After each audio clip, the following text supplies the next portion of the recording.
Kita dah boleh mula ke?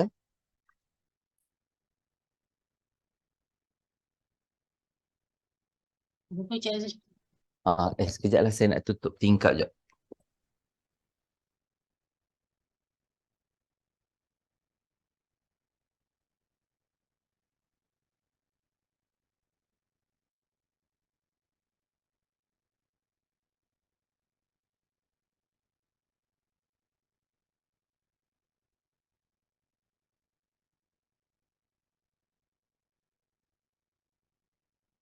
Okey, Bismillahirrahmanirrahim.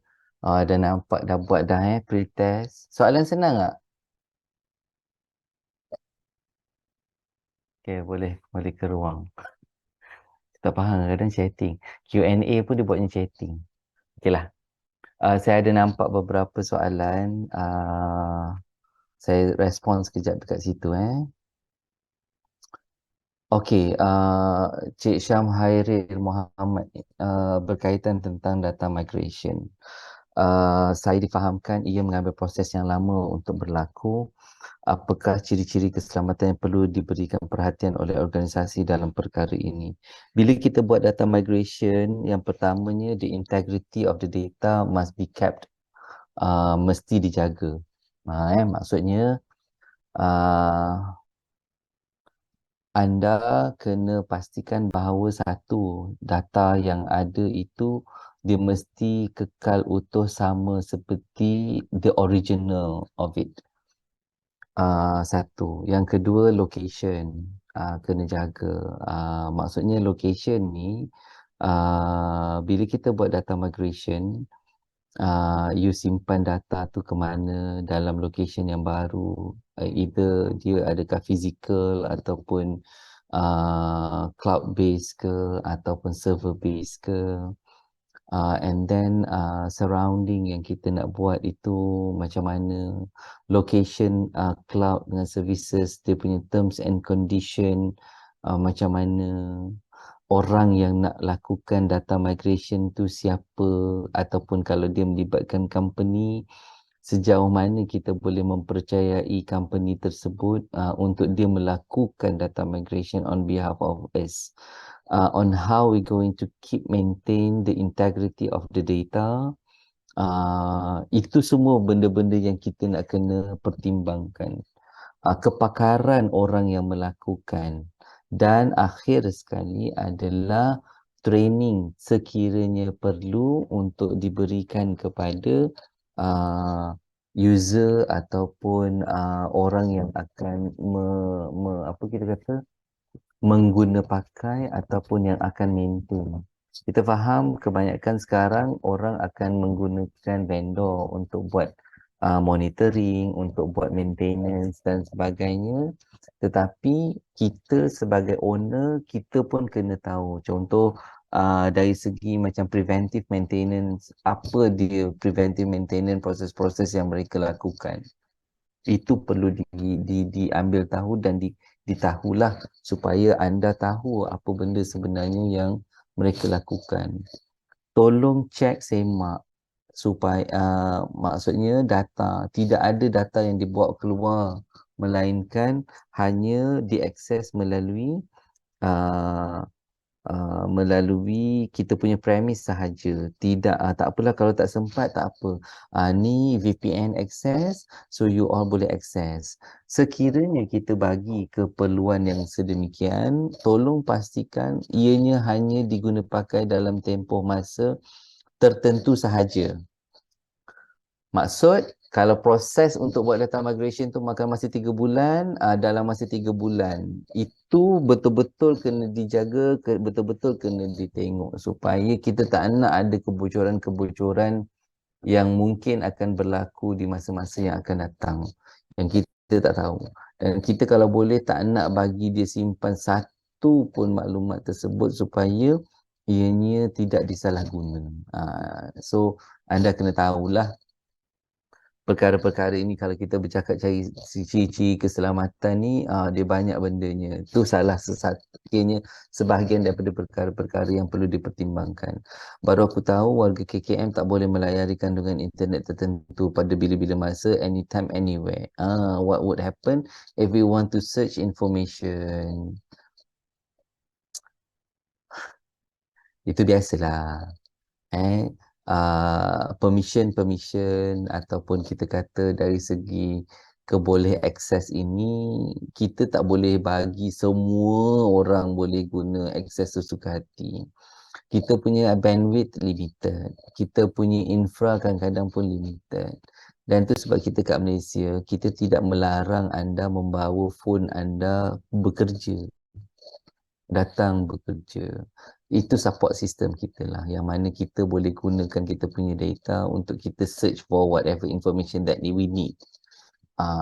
Tetapi ada keperluan-keperluan tertentu sekiranya kalau anda memang orang yang memang kena buat research, memang kena buat uh,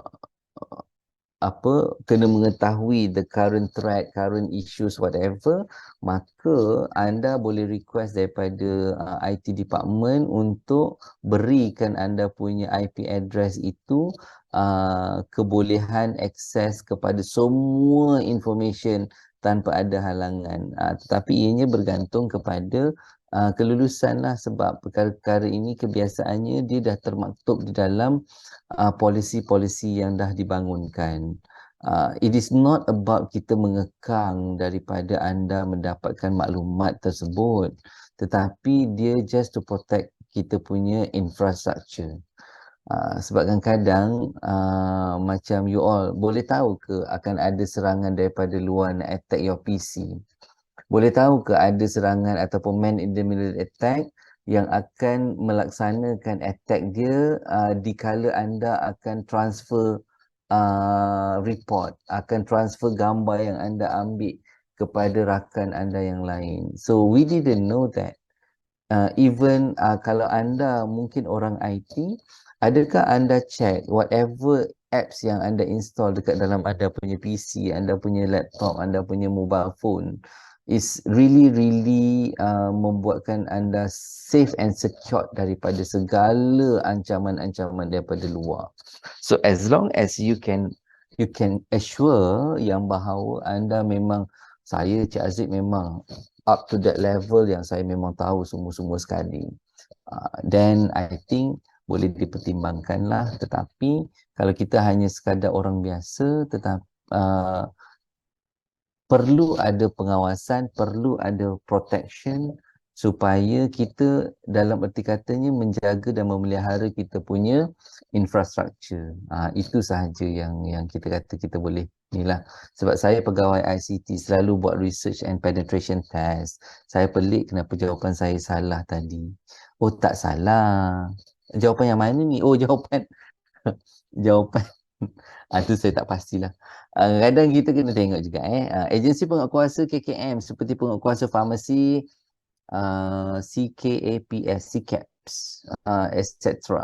Perlu ada full access untuk buat risikan di laman sesawan media sosial suspek ataupun penjual ubat. Bagi saya segala-galanya perbincangan itu perlu dibuat dengan pihak bahagian pengurusan maklumat untuk dapatkan akses bagaimana untuk anda dibenarkan. So saya rasa mungkin BPM boleh buat exclusion VLAN supaya kita dah masuk bahagian teknikal pula dah ni. Yang mana for those yang akan memerlukan akses capaian full akses ini, mereka akan menggunakan VLAN yang lain daripada normal user. Mungkin boleh dipertimbangkan. Kadang-kadang kita pun kena tengok juga bila kita buat audit ni, orang IT ni dia yang jaga, dia yang monitor orang, dia yang buat policy, dia yang kuasakan polisi, tapi dia ejen torrent kat situ.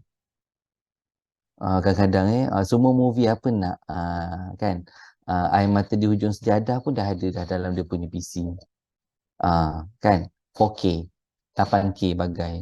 Tapi tak apalah, benda-benda tu semua masing-masing. Tapi bagi saya, if you really need, macam kami pun dekat sini, dekat Cyber Security Malaysia, kita memang ada department-department yang kita allow untuk diorang ada full access. Sebabnya bagi membantu dan memudahkan tugasan mereka. Tapi kita pantau.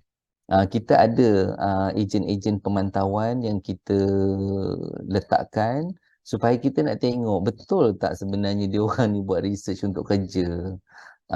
Kan? Kadang-kadang kita tahu-tahu je lah masing-masing. Okay? So, tak nak komen lebih lah kat situ. Information Security Policies Inclusion. Ini kebiasaannya anda perlu tahu. Adalah. Saya tak pasti sama ada dalam KKM adakah dia merangkumi semua, tetapi kalau tak semua pun dia mesti akan ada access control, identification and authentication. For your information, kita juga menggalakkan, amat-amat menggalakkan bagi semua pengguna-pengguna internet, tak kira lah email ke, social media ke, kalau boleh mulai sekarang, tolong activatekan anda punya two-factor authentication. Sekarang ni dah wajib lah kita kata two-factor authentication. Tak kisahlah dekat WhatsApp ke, dekat Telegram ke, dekat apa nama, dekat IG ke, dekat Twitter ke, dekat FB, whatever yang ada ni, tolong activate your two-factor authentication. Dan jangan gadai pula nombor-nombor PIN yang ada tu. Kadang-kadang kita ni kan orang minta nombor PIN, kita bagi je. So, tolong hati-hati terhadap perkara-perkara sedemikian. Okay? Data classification, encryption, remote access, acceptable use, patching, ini biasanya office lah, dan mana-mana yang menggunakan enterprise network, normally kita akan gunakan AD lah ataupun Active Directory ni untuk kita nak push, patching, update OS, update segala-gala bagai, termasuklah buat backup. Kadang-kadang kita backup pun kita tak buat. Backup kita buat berapa kali Saya nak tengok jawapan sikit. Ejen pemantauan tu jika guna content filtering dikira ke? Okey, macam ejen ahli. Dia ada tools je lah kan. Kalau content filtering tu macam biasa je. Kadang-kadang ada orang dia boleh bypass. Sebab kita kan ada kan orang-orang bijaksana ni. Jadi kadang-kadang kena tengok balik macam mana. Saya setuju untuk full access tapi staff bukan utilize untuk kerja. Cik Hafiz, ini yang kita kena letakkan kepada sebenarnya diri staff lah, kan. Kita pun kadang-kadang bila nak kata 8 jam bekerja, memang tak ramai yang memang betul-betul, bukanlah kita tak ramai, ada orang yang memang betul-betul fokus kepada kerja dan dia amanah. Ada orang dia jenis macam cincai je lah, tak apalah. Kalau kita nak kata persoalkan benda tu, ada orang pun yang guna internet dekat hospital je. Dia tak guna pun data phone dia. Buat online banking, beli Shopee, semua pakai handphone tapi connect wifi hospital. Ada guna yang tu, memang ada. Tapi bab-bab yang sebegini ni susah untuk kita nak bicara. Bukan nak susah, tapi dia terletak bergantungnya kepada diri seseorang individu itu. Macam tu Backup full 2 kali setahun. Waktu bila Puan Norizah nak buat ni? Backup setiap hari, seminggu sekali, sebulan sekali, 2 kali setahun, backup mingguan, backup harian. Wah, gitu. Folder jabatan saya backup 2 kali setahun. Tak ada yang penting ke Cik Farihan kalau 2 kali setahun ni? Habis hari-hari tu backup juga ke tak? Macam ejen Ali. I think it must be issue backup based on data, sehari pun ada, sebulan pun ada, 3 bulan sekali pun ada. If you think that you can identify dan identify perkara-perkara tersebut, boleh kita tahu, maknanya ada data yang kita kena backup hari-hari, ada data yang kita kena backup sebulan sekali, which is good enough. Tapi bukan hanya buat backup sahaja, anda juga kena tahu bahawa uh, anda juga kena tahu bahawa backup yang anda buat itu mestilah berfungsi dengan baik. Kena ada testing, kena ada buat restoration. So macam mana anda nak buat testing, anda nak kena buat simulation dan sebagainya, itu terserah anda. Sebab perkara-perkara ini kita kena test. It is not something yang you boleh kata, Cik Aziz saya tengok tu ada synchronization, dia dah synchronize, dah sync dah tu, kira okey lah data saya. Not necessarily. Sebab kadang-kadang ada yang dia backup, cuma kadang-kadang dia tak ada ni, dia tak berfungsi pun. Kadang-kadang data yang kita nak minta dia simpan tu belum tentu dia simpan. Employee on or off boarding, server security, physical security.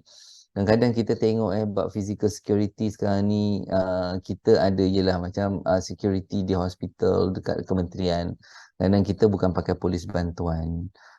Kementerian pakai polis bantuan ke? Siapa ni? Puan Manish ke? Mr. Lok ke?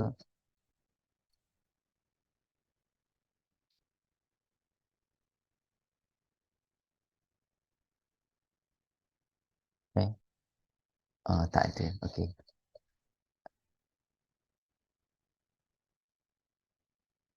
So, physical security kalau polis, as a police, shouldn't be a problem. Sebab kadang-kadang kita ni, tapi macam you all tak adalah kot, macam kementerian mungkin ada nak kena tinggalkan IC. So ramai orang kata dah sekarang jangan tinggalkan IC anda kepada security guard. Tapi kita kat hospital tak adalah nak melawat, tak ada sampai nak kena letak IC bagai apa semua kan. Adalah benda-bendanya, polisi-polisi yang ada, prosedur-prosedur yang ada yang perlu dipatuhi sepenuhnya. Okay, next. Information personal, personally identifiable information, account number. Ini antara perkara-perkara yang anda kena jaga dan ada sesetengahnya yang tidak boleh langsung dikongsi di mana-mana platform. Tapi orang kita date of birth wajib. Wajib. Sebab apa? Dia menunggu ucapan-ucapan daripada rakan-rakan, sahabat handai yang kadang-kadang ada sampai menghitung, oh dia ni orang yang ke 112. Kan, mujur lah ada 100 lebih yang wish. Kadang-kadang nak dapatkan 10% daripada nilai jumlah friend kita pun payah. Ada yang tu dapat 3 je, itu pun husnuzon lagi, tak apalah dia orang busy. Kan kita ada ucapan belated birthday, tetap juga bersangka baik, padahal orang tak ada kisah pun kau punya birthday. So that's something yang kita kena tahu. Account number, insurance number, credit card, investment, jaga elok-elok, government issue ID. So sekiranya tuan-tuan ada menyimpan a soft copy of your IC ataupun salinan pasport ataupun payslip, tolong pastikan maklumat ini dipalang siap-siap. Kalau ikutkan, kalau yang terbaiknya jangan simpan langsung the soft copy ni. Tetapi kalaulah simpan, tolong cross siap-siap. Kena tahulah nak cross tu kat mana, jangan menghalang ataupun menutup maklumat-maklumat yang diperlukan. So please, Jabatan IT buat backup setiap hari 12:05 AM untuk folder jabatan. Di peringkat saya selaku IT champion hanya 2 kali setahun. Baik. Saya link my document to Google Drive. Dokumen apa ni? Happy birthday to you. Di agensi negeri tak menggunakan polis bantuan, menggunakan khidmat syarikat keselamatan. Activity restore buat. Kalau kita call bank, bank tu minta kita bercakap, bacakan ID kita untuk pengesahan. Boleh ke kita bacakan IC? Kalau kita yang buat panggilan ke bank dan bank minta, tak jadi masalah. Tetapi kalau misal kata bank yang call kita dan bank minta, jangan bagi.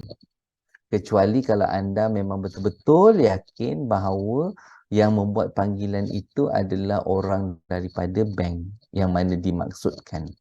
Itu sebab kalau anda menerima panggilan telefon daripada bank, dia ada dua keadaan kalau bank telefon. Yang pertama untuk buat pengesahan untuk loan yang anda mohon, yang mana kebiasaannya dia akan bertanyalah mungkin HR ataupun mungkin ada orang yang nak buat pinjaman dan menggunakan nama anda sebagai penjamin dan sebagainya. Itu je keadaan-keadaan yang bank akan call, ataupun ada loan yang tertunggak. Itu pun mungkin bank akan call. Tapi kalau nak selamat, tak apa. Walaupun dia orang call, tak apa. Bagi tahu, saya minta maaf, saya tengah sibuk sekarang. Tak apa, sekejap lagi saya akan call semula bank. Buat macam tu, itu adalah yang terbaik. Tapi kalau kita yang call, dia minta, boleh saya minta, boleh bacakan nombor IC Puan Nur Hazlina. Kalau Puan yang call bank, tak ada masalah sebab kita tahulah kita call bank. Tapi kalau orang yang call kita, jangan bagi. Wa Ima, alamat rumah pun jangan dibacakan. Okay? Okay. Location, camera, GPS, phone, birth information, social security number, IC number lah. Online information, apa semua. Tukar pula. Contact information, email address, phone, mobile number, home address. Sebenarnya, semua perkara-perkara ini sebaik mungkin kalau boleh jangan dikongsikan di social media ataupun di internet. Tapi, kita susah nak cakap jugalah. Saya sementara tu kan dah bercakap tentang benda-benda ni. Saya nak mohon kerjasama daripada tuan-tuan dan puan-puan semua.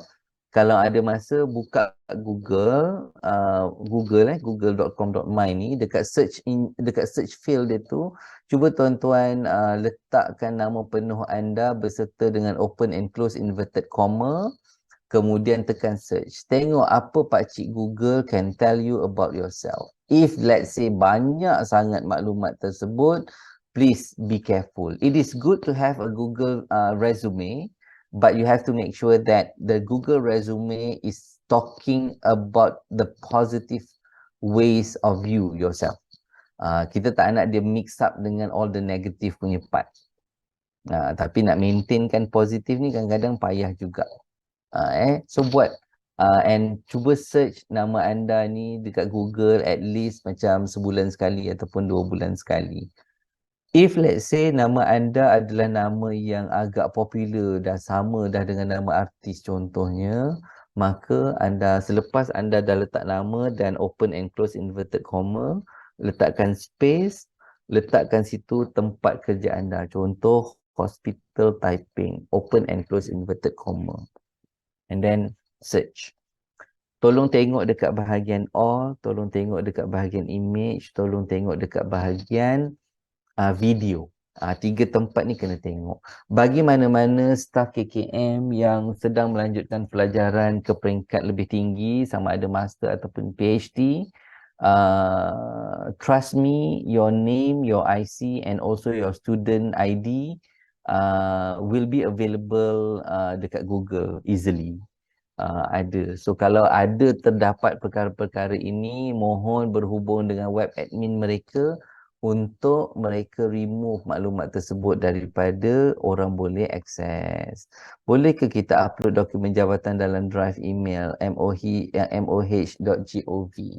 Kalau misal kata draft jabatan itu tidak ada yang confidential dan anda ataupun yang confidential, tetapi anda menggunakan infrastruktur MOH, mungkin anda menggunakan akaun OneDrive yang memang company bagi ataupun yang MOH sediakan untuk semua staff, it shouldn't be a problem. Tetapi walau macam mana pun tetap kena hati-hati, contoh macam agreement, maklumat pesakit ke apa semua, kalau boleh jangan di save di sana, gunakanlah yang locally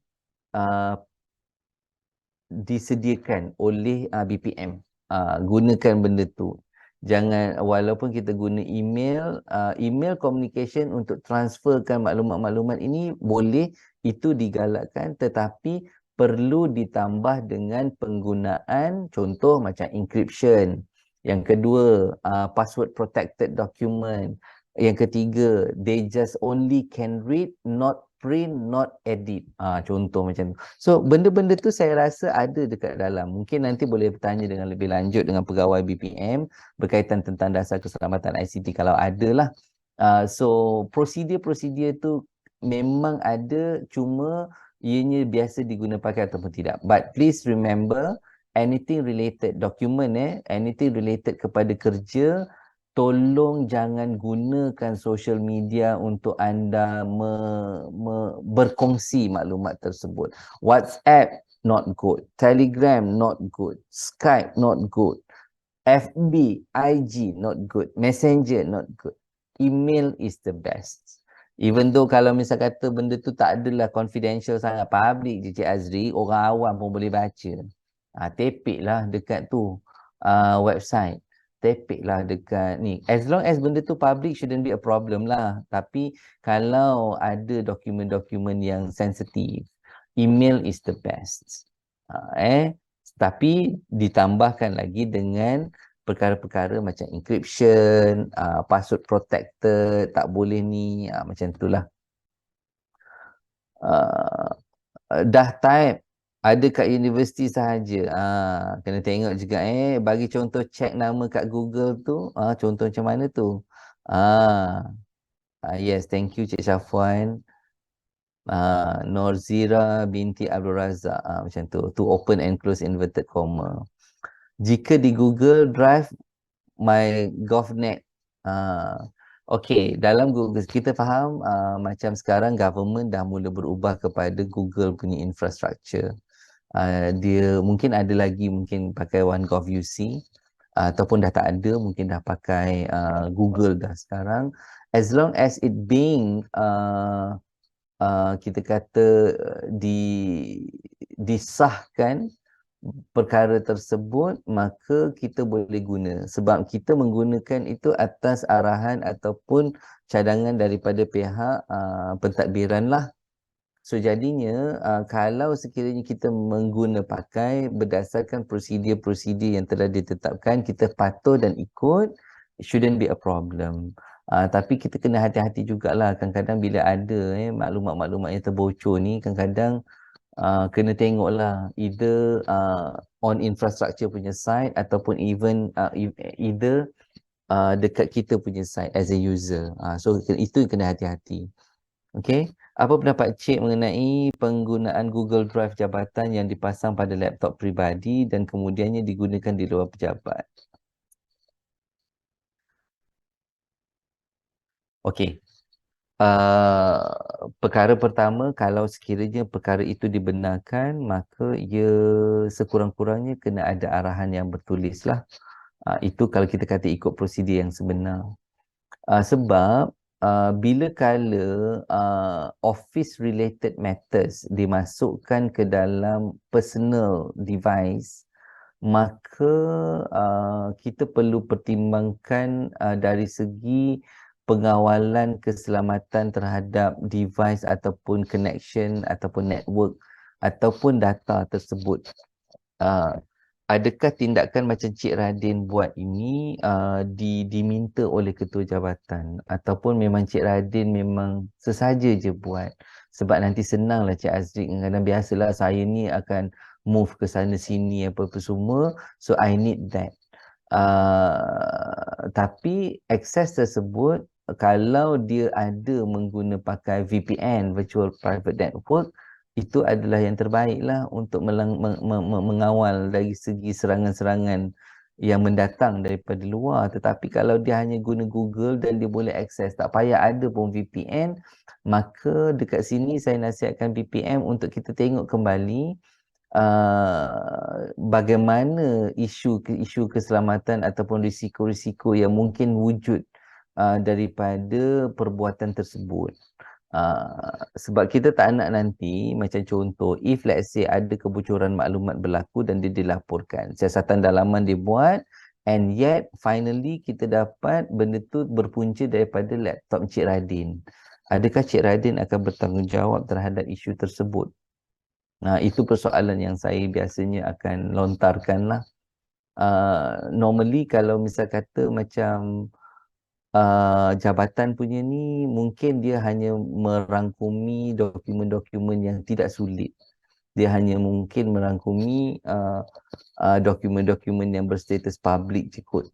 As long as dia public, saya rasa mungkin boleh diguna pakai. Boleh dia pertimbangkan untuk memudahkan tugasan. Tetapi kalau misal kata dia melibatkan maklumat-maklumat sulit, maklumat pesakit, maklumat pekerja, memo dalaman yang melibatkan pertukaran ke dan sebagainya, mungkin ini kena lebih diteliti supaya kita nak mengekang kemungkinan-kemungkinan perkara-perkara buruk itu berlaku. Berkenaan penggunaan WhatsApp untuk komunikasi antara jabatan, berkenaan maklumat pesakit, adakah end-to-end encryption yang digunakan oleh WhatsApp tidak membadai? Adakah risiko-risiko lain yang ada? Cik Firdaus, as long as kita kan dah berdepan dengan orang yang suka claim. Kan maksudnya Karipap tu claim kita punya kuih bakar, kita punya contoh macam tu everybody can claim that their platform is safe enough and encrypted enough so that orang lain tak boleh baca. Orang lain tak boleh baca. It's true. Contoh saya berkomunikasi dengan Cik Firdaus, hanya kita dua je. Tapi did you know that any man in the middle attack berlaku semasa kita berdua berkomunikasi?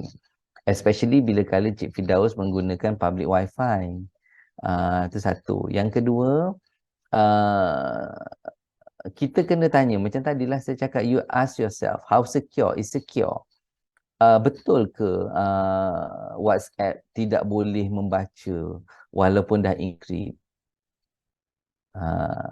Itu persoalannya juga, sebabnya kalau dia tak boleh membaca, let's say kalau ada isu selama ini kan yang kita request log daripada WhatsApp untuk kita nak mengkaji dapatkan digital evidence they can give us the log, and dalam log itu pun ada terangkum segala-gala apa pun perbualan yang dibualkan antara dua pihak. So dekat mana yang kita katakan yang diorang tak boleh baca?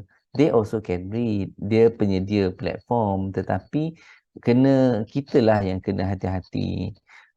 As long as anda berkomunikasi dengan jabatan, tapi kalau maklumat pesakit ni kalau boleh jangan guna social media. Sebab kita tak tahu anything ataupun any intrusion attack ke daripada luar. So kena hati-hatilah kat situ. Kalau nama keluar dalam LinkedIn dan tempat kerja terdahulu, bahaya juga ke? Biasanya orang sekarang kan letak dalam LinkedIn untuk promote. Inilah salah satu professionally anda buat sharing on mungkin dulu orang gunakan LinkedIn untuk orang mencari kerja. Tapi sekarang ni dia lebih kepada sharing information, the professionalism of certain people apa semua. Tak jadi salah, tapi tolong setkan account tersebut bukan public. If you think that your posting can be public, but your profile information it cannot be public, it must be shows ataupun sharing kepada orang-orang yang mengenali anda ataupun yang follow anda. Kalau misal kata tak nak, then cuba buka balik akaun LinkedIn tersebut, tempat kerja terdahulu boleh dipadam, nama itu boleh kekal dan current status ataupun jawatan ataupun tempat kerja boleh dikekalkan di sana lah.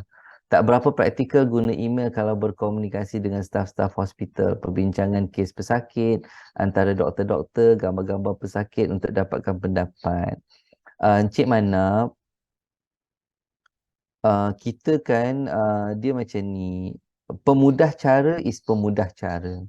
Tetapi risiko yang anda kena dapatkan ada risiko itu yang perlu dikenal pasti, dan sekiranya it can tarnish your reputation, your hospital reputation, on how you going to berdepan dengan isu ini.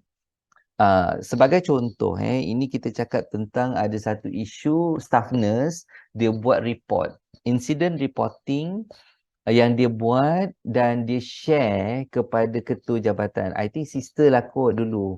untuk dia nak check betul tak sister maklumat itu yang saya dah masukkan seperti mana yang dikehendaki. Just to verify ini dia hantar dia dengan dia punya sister.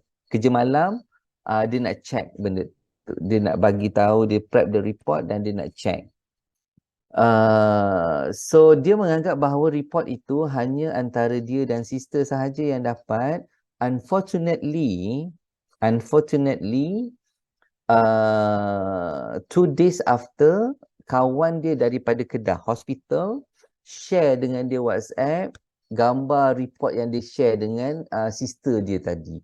Macam mana gambar tersebut, report itu boleh sampai kepada kawan dia dekat Kedah?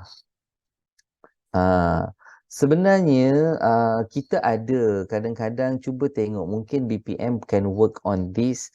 Apa dia cara yang lebih mudah? Memanglah kalau ada email kadang-kadang ada staff memang tak buka email. Kadang-kadang ada macam, ada email Oh saya tak pernah tahu. Saya dah kerja kat sini dah hampir 15 tahun. Oh tak tahu ada email. Dah tak tahu. Tapi benda ini perlu dikomunikasi, perlu diwar-warkan, perlu dimaklumkan. But yelah macam kami Cik Manaf, apa yang kami buat, kita mencadangkan what is the best approach. Tetapi dia bergantung kepada anda lah, pemilik maklumat tersebut. Memang kita nak chat, nak cepat, nak minta ni sebab WhatsApp ni pantas. WhatsApp ni cepat. Semua orang ada WhatsApp. Semua orang akan pegang phone pada bila-bila masa. Tapi kalau dulu masa tak ada WhatsApp macam mana? Memanglah payahlah. Cik Aziz jangan compare lah zaman dulu. Zaman dulu report pun saya pakai tulis tangan. Tak ada typewriter. Kan? Tapi tolong pertimbangkan on how you going to keep safe the data. Kita tak nak satu hari orang boleh petik maklumat ni sebenarnya saya dapat daripada Encik Manap. Orang boleh sebut je. Kan, at the end of the day Cik Manap yang nak kena menjawab lah. But cuba renung-renungkan, cuba ni lah. As long as kalau bisa kata kita ada bagaimana untuk kita nak menjaga keselamatan maklumat tersebut daripada tidak tersebar keluar, maka we can use it for kiranya untuk masa tersebut lah. Cuba renung-renungkan balik. Sekarang ni kita dah ada dah kan dekat dalam ni, buat Google Meet ke, buat macam mana ke, ataupun video call ke. Ikut banyak cara sebenarnya. Amalan semasa masih juga guna WhatsApp, Telegram, etc. untuk perbincangan-perbincangan macam tu. Faham. Kita tahu. Even kadang-kadang arahan kerja pun sebenarnya arahan keluar daripada WhatsApp je. Adakah maklumat history dalam aplikasi Google boleh dicerobohi oleh scammer? The best adalah untuk anda menghantar, untuk anda clearkan cookies, cache and history setiap kali anda habis melakukan aktiviti pada laptop anda ataupun pada browser anda. Kadang-kadang scammer-scammer ni rasanya elok jika kita set supaya semua cache auto clear selepas log out dan set Google kepada never remember history. Puan Haslina, dia sebenarnya isu kita adalah orang kita suka meminta bantuan daripada browser to remember password. Do you want the browser to remember your password? Yes.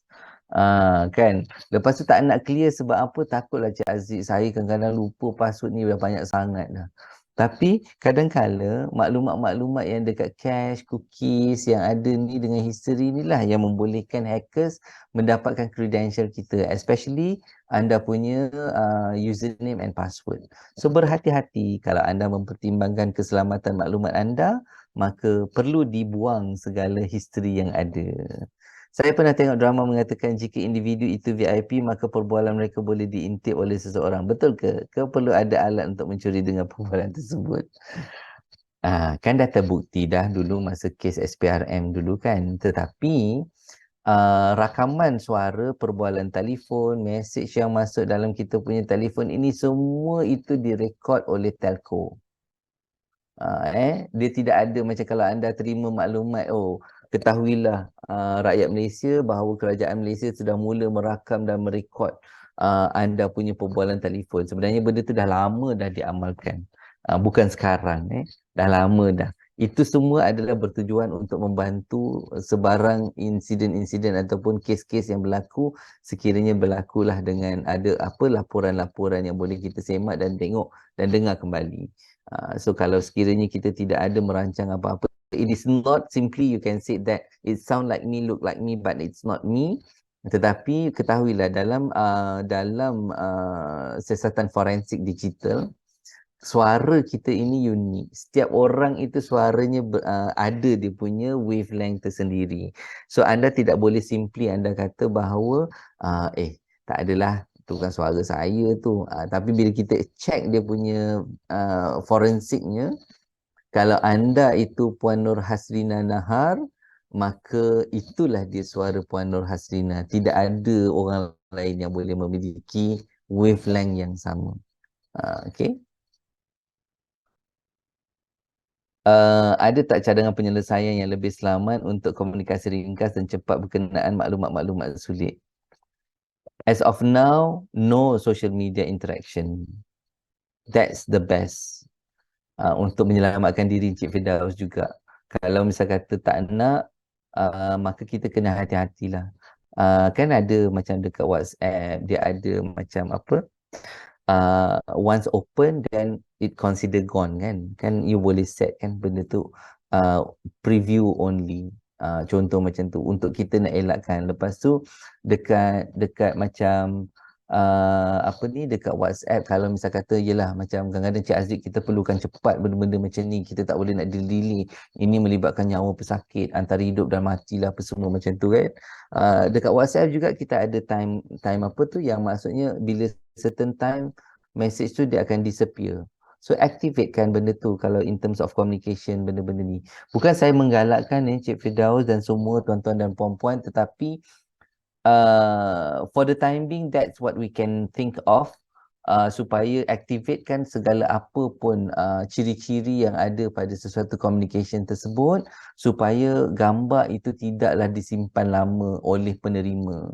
Dan dia pun mungkin banyak juga yang nak kena simpan, nak pegang lah apa-apa semua kan. Tetapi it something can be considered. Tapi kalau misal kata pihak KKM ada pakai macam contoh sistem komunikasi antara staf KKM yang lebih berkesan dan lebih selamat, why not, boleh gunalah.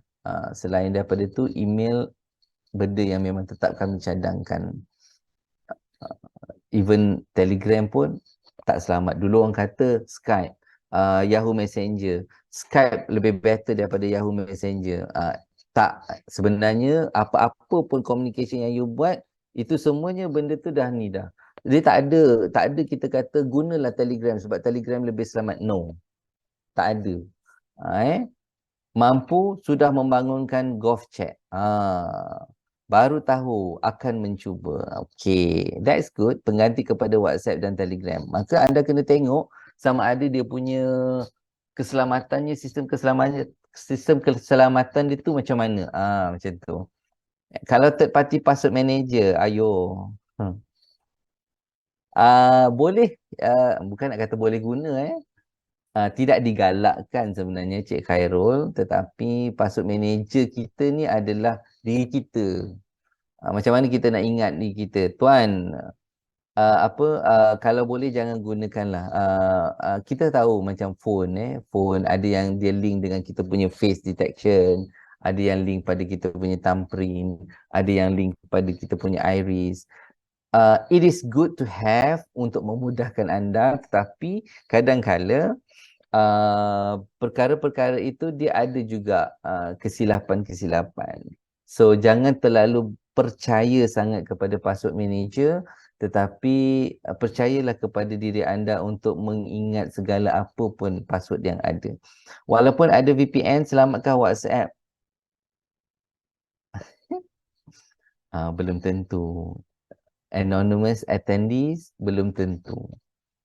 Kita kena tengok juga VPN yang macam mana. Kalau VPN besar, yang mana anda boleh appoint anda punya IP address guna dekat Auckland, dekat US, dekat England, dekat mana ke, belum tentu lagi selamat. Sedangkan aktiviti pengedaran dadah di Iran yang menggunakan IP Malaysia pun boleh kantoi. Banyak maklumatnya yang tersebar kat situ. Ini kan pula lah kalau benda-benda yang macam ni. Alah, kadang-kadang kita kena tahu tambah lagi isu keselamatan, tambah lagi isu VPN ni contohnya kan. VPN VIP pun kena jual third party dah kan. Kita kata macam orang kita nak kena login satu lagi ke? Dah lah nak kena login, nak kena pilih location, negara mana nak apa-apa semua. Orang kita ni kalau boleh buka phone tu hantar, buka phone hantar, itu je. Mana nak fikir? Kalau kita kata pasal kamera, jangan activatekan geolocation, geotagging dekat kamera. Haram nak check. Cuba check tengok macam mana kita nak offkan geotagging. Practice pakai incognito Windows. Browser sebenarnya yang terbaik, browser apa yang terbaik sekali untuk dijadikan default browser pada PC kita? Apakah ada enjin carian lain yang lebih baik selain Google? Search engine the best as of now, Google. Nak cari raw data, Google. Nak cari maklumat-maklumat yang cantik, yang boleh dijadikan sebagai ayat pembentangan, ChatGPT. Tapi ChatGPT data belum lagi as a current state lah. Macam tahun ni kita ada 2023, data ChatGPT dia up 2021, maybe early 2022. So boleh guna pakai. Saya nak cakap browser apa yang sebenarnya yang terbaik, it is not us, not cyber security untuk mention, tetapi boleh diguna pakai. Macam ada orang yang saya tengok, macam kalau misal kata nak searching, nak reading pleasure, ada yang guna Google Chrome sebab dia very light punya browser. Tapi ada kalau macam contoh nak login to any account macam email, online banking, Shopee dan sebagainya, ada orang prefer guna Mozilla Firefox sebab dia punya add-on system, add-on in terms of security, apps dia agak bagus juga. So dia depends pada diri masing-masing. Dan satu lagi, kalau anda membiasakan diri untuk menggunakan incognito, kadang-kadang kena ingat juga, yelah macam saya kata kan, when it comes to internet, as long as you are dealing with username and password, you browse, ada masukkan a few credential ke dan sebagainya, incognito mode juga kadang-kadang tidak menjanjikan bahawa data itu selamat. Tuan, bagaimana pula dengan menggunakan app Atomi, Shopee Pay, Pay Later, selamat ke tu? Saya dah Google nama penuh saya. Kalau ada nama saya di website yang meragukan, saya boleh laporkan ke Cyber 999. Cuba communicate dulu dengan web admin website tersebut. Kalau misal kata dia berdegil juga tak nak membuang maklumat tersebut, boleh dipertimbangkan untuk langkah yang seterusnya lah.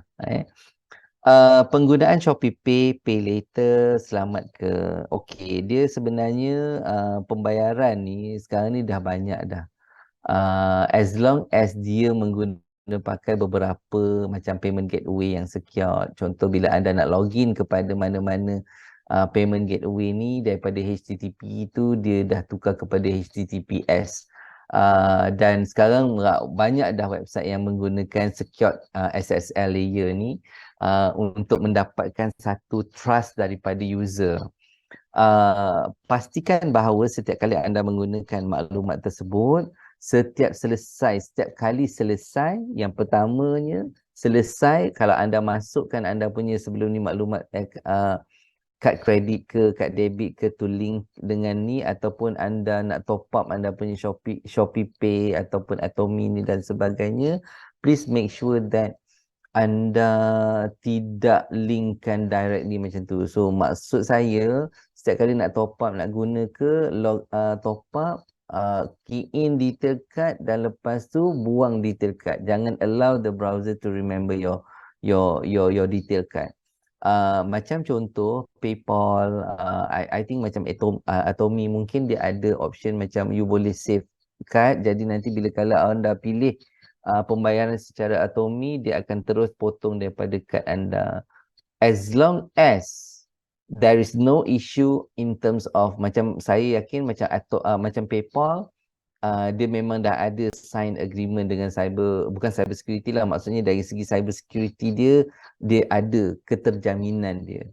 So as long as dia sama melaksanakan proses yang betul-betul menjaga anda punya maklumat, then insya-Allah boleh diguna pakai. Pay later or Shopee Pay ni kadang-kadang kita kena tengok. Ada beberapa isu juga hari tu saya dengar, tapi dia masih lagi terkawal. Cuba berhati-hati, jangan kita terlalu bergantung harap sangatlah dengan benda-benda yang macam tu. Betul ke IG dan Facebook mendengar perbualan kita sebab iklan timbul macam-macam? Sebenarnya Encik Farihan, ini yang mendengar anda punya perbualan. Phone anda. Phone ini kita kan guna phone ni Android especially, saya nak cakap Android ini dia bukan merakam, dia macam ni. Even though anda cancel anda punya location services, anda tutup anda punya location services supaya anda tidak diketahui berada di mana, tak nak buat geotagging dan sebagainya, tetapi anda tetap tak log out daripada Google punya account dalam anda punya Android phone. So phone inilah yang detect anda untuk berada di lokasi mana-mana, dan akhirnya setiap minggu pertama bulan berikut dia akan hantar email ringkasan perjalanan anda selama sebulan yang lepas. Itu kita tak bagi pun kebenaran, tetapi Google buat benda tu. Dan yang kedua, kita ada sekarang ni activation untuk speech to text, biasanya speech to text lah, yang mana dia akhirnya dia boleh mencari dan dia merakam anda punya perbualan. Yang paling ketara bila anda activatekan navigation, maka akan ada lah bila anda punya suara tu kuat, dia akan try to search. So sebenarnya communication kita kadang-kadang by clicking, kita tekan gambar ataupun kita search dekat tu, semua itu crawler-crawler inilah yang memainkan peranan dalam memudah carakan anda supaya anda terus jumpa apa yang anda cari. Kalau anda pergi nak cari lunch ni, kejap lagi kan pukul 1 kita habis ni, anda nak lunch kat mana, anda mencari. So dia dah boleh cadangkan dengan anda kedai makan mana yang anda nak pergi. Dah boleh keluar dah nak cari durian, tak payah ni sebut je. Nanti iklan keluarlah ke FB, COD Senawang, COD Seremban, COD Bangi, COD segala-gala. Kan senang dah sekarang. Tapi kita lah rasa macam, ayo payahnya sebab semua FB tahu, Meta tahu ni, payah. Tak ada rahsia. Sebenarnya maklumat kita dah ada sejak internet wujud. Kan? You all cuba ingat, silat-silat gaya, rekod-rekod you all masa sembang kat MIRC pun ada keluar. Itu MIRC tau. Kan zaman-zaman dulu lah MIRC, yang zaman sekarang ni pakai Omi, Tinder, Baitul Jannah, gitu macam tu Okey, kita stop kat situ dulu, nanti kita sambung bahagian anonymous attendee ni, nanti kita tengok balik. Okey. Okey. Information classification, I need you to ambil tahu sebenarnya macam tadi, kalau kita dah tahu dah kita ada maklumat pekerja, maklumat pesakit, treatment, medication, apa-apa semua tu adalah maklumat-maklumat yang berharga. So jagalah maklumat ini dengan baik, dengan sebaik mungkin. Ada yang kadang-kadang macam tadi, ada keadaan-keadaan tertentu, even kadang-kadang macam kita pun tanya, macam kita tanya dengan ada kawan kita pula doktor, boleh tak kau tengokkan patient dekat ward 6 katil 15, macam mana sebenarnya keadaan dia ni, aku ni suspect something ada ni. Dia macam dah lah treatment pun dia lari, dia macam tak nak tahu apa sakit sebenarnya. So ada kadang-kadang kawan-kawan, kau kejap kau tunggu kejap, aku pergi tengok, kau bagi aku nombor IC dia. Senang je. Salah tak benda tu? Kadang-kadang adalah member sister ke, ada member nurses ke, tolong tengokkan, boleh ke tak? Yang ini nak kena hati-hati ni, tak boleh nak simply je. Kadang-kadang itu sebab kita kata dalam keselamatan maklumat ini, there is no friend-friend, there is no family-family, there is no spouse punya relationship.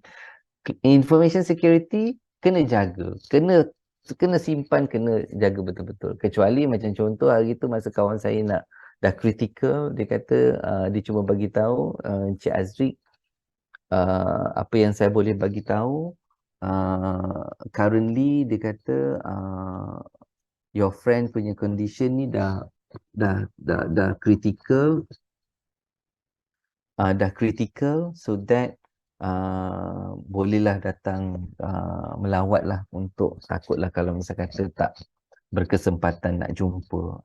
So dia bagi tahu macam tu je. Itu generally boleh. Tapi kalau misal kata kalau lepas tu pula kan tengok, oh sebenarnya dia ni ada HIV, udah. HIV tu orang takut lah. Kalau ada kanser apa-apa semua tu pun biasanya orang pun macam okey, boleh terima lagi kan. Tapi dia ni ada HIV, udah. Lepas tu viral pula lagi teruk. Susah kita nanti. Ini antara classification public, internal, confidential, restricted, ada orang secret, ada top secret lagi. So kenal pasti apa dia, tapi saya ni secara general lah, sebab nanti mungkin pegawai BPM yang akan sembang tentang dasar keselamatan ICT tu akan sembang lebih dalam lagi lah berkaitan tentang polisi-polisi ataupun information classification. Clear desk and clear screen policy. Kalau boleh macam contohnya dekat ni macam apa, rekod-rekod pesakit kalau boleh jangan adalah atas meja, kalau boleh disimpan dekat dalam kabinet, simpan dalam kabinet. Kalau ianya hanya menggunakan komputer, maka make sure that the computer and the network itu secured enough. Adalah dia punya support system dia dengan IDS ke ataupun firewall yang boleh menentukan bahawa maklumat itu terpelihara dengan baik. And then lepas tu password, kalau boleh macam kalau dekat nurses punya counter, kalau ada komputer kat situ, jangan pula dicatat pakai sticker notes kat situ. Okay, ni password untuk sistem ni apa semua, tolong jangan hilangkan benda ni. Tapi nanti benda tu akan hilang kalau misal kata ada audit. Clear screen policy. Clear screen policy ni lebih kepada kita kata macam jangan letak sensitif dokumen dekat desktop. Simpanlah dalam folder yang sukar untuk orang nak kenal pasti. Dan biasanya kita akan cakap juga, cuba belajar jangan label folder mengikut kepada content folder tersebut. Kalau boleh lah. Tapi kadang jarang lah orang buat. Biasanya dia akan label folder tu berdasarkan konten yang sedia ada. Tapi make sure nurses counter yang ada dekat situ, kalau misal kata kita dah ada maklumat pesakit, IO chartnya, so setiap katil kan dia ada dia punya filing, make sure filing itu filing yang tertutup lah, bukan yang clear, yang boleh kita baca tengok nama dia apa sakit ke apa semua. Ada orang dia tak boleh nak baca, tapi ada orang dia boleh baca dan dia faham apa yang dia baca. Jagalah benda-benda ni. Jangan selerak sangat atas meja, macam dekat papan kenyataan hanyalah dokumen-dokumen publik sahaja yang boleh ada. Tapi kalau misal kata Cik Azri macam ni, saya nak tanya, kan biasanya kalau patient yang dah duduk lama dekat ward, dia hantar appreciation card lah apa semua kat situ, kadang-kadang ada nombor telefon. Macam mana? Kalau tak nak orang lain boleh ambil nombor telefon tersebut, you all boleh blanko lah, padam nombor telefon, jangan dipadamkan ucapannya tu. Kan? Sebenarnya kita lah yang boleh, yang kita yang kena ada jati diri dan ketetapan itu kita yang buat. You can set the scene. Macam mana you nak kita punya hospital, kita punya kementerian, kita punya pejabat kesihatan, klinik kesihatan, apa yang mereka boleh buat. So kena hati-hati kat situ. Ada juga hari tu yang katanya macam maklumat vaksin, kan dalam tu ada nama, nombor IC apa-apa semua pun tersebar juga. Okay, password security, ini biasa normal orang cakap tentang kata laluan. Please make sure that anda bezakan anda punya kata laluan antara satu sama lain. Satu akaun satu. So kalau anda ada 10, anda wajib ada 10 password yang berbeza. Dia mestilah sekurang-kurangnya 8 karakter. Mestilah gabungan antara huruf besar, nombor, huruf kecil dan simbol. Dia perlu ditukar antara 3 ke 6 bulan sekali. Tidak boleh recycle dan dia mestilah tidak menunjukkan mana-mana perkataan-perkataan yang mudah dicari dalam dictionary ataupun Wikipedia. Dan yang last, jangan ada kaitan tentang diri anda. Itu yang terbaik. Tapi orang kita biasalah kan, IC, nombor PIN kad bank pun nombor IC. Tak nombor IC kita, nombor IC suami ataupun isteri, ataupun nombor IC ataupun nombor MyKid anak-anak. Yang paling senang ambil date of birth anak-anak. Kalau anak ada 5 kad, maka seorang satu tu akan jadi birthday anak-anak. Senang jugalah kan orang kita. Tapi itulah dia, kesenangan itulah yang menyebabkan kalau pencuri dapat anda punya wallet ataupun purse, perkara pertama kalau dia nak cuba keluarkan duit, dia akan try nombor IC dulu. Itu dah kira macam normal practice sekarang ni. So berhati-hati. Okay, data leakage and losses. Saya nak tanya untuk KPM hospital ataupun KPM kementerian, siapa yang anda punya official spokesperson? Sekarang password pun terpaksa kena tulis. Ingatan dah kurang. Ayo. Desktop komputer guna sama. Kadang-kadang penuh dengan report-report pesakit dalam format MS Word. Oh, UKK. So, kalau ada insiden apa-apa, UKK boleh bercakap on behalf.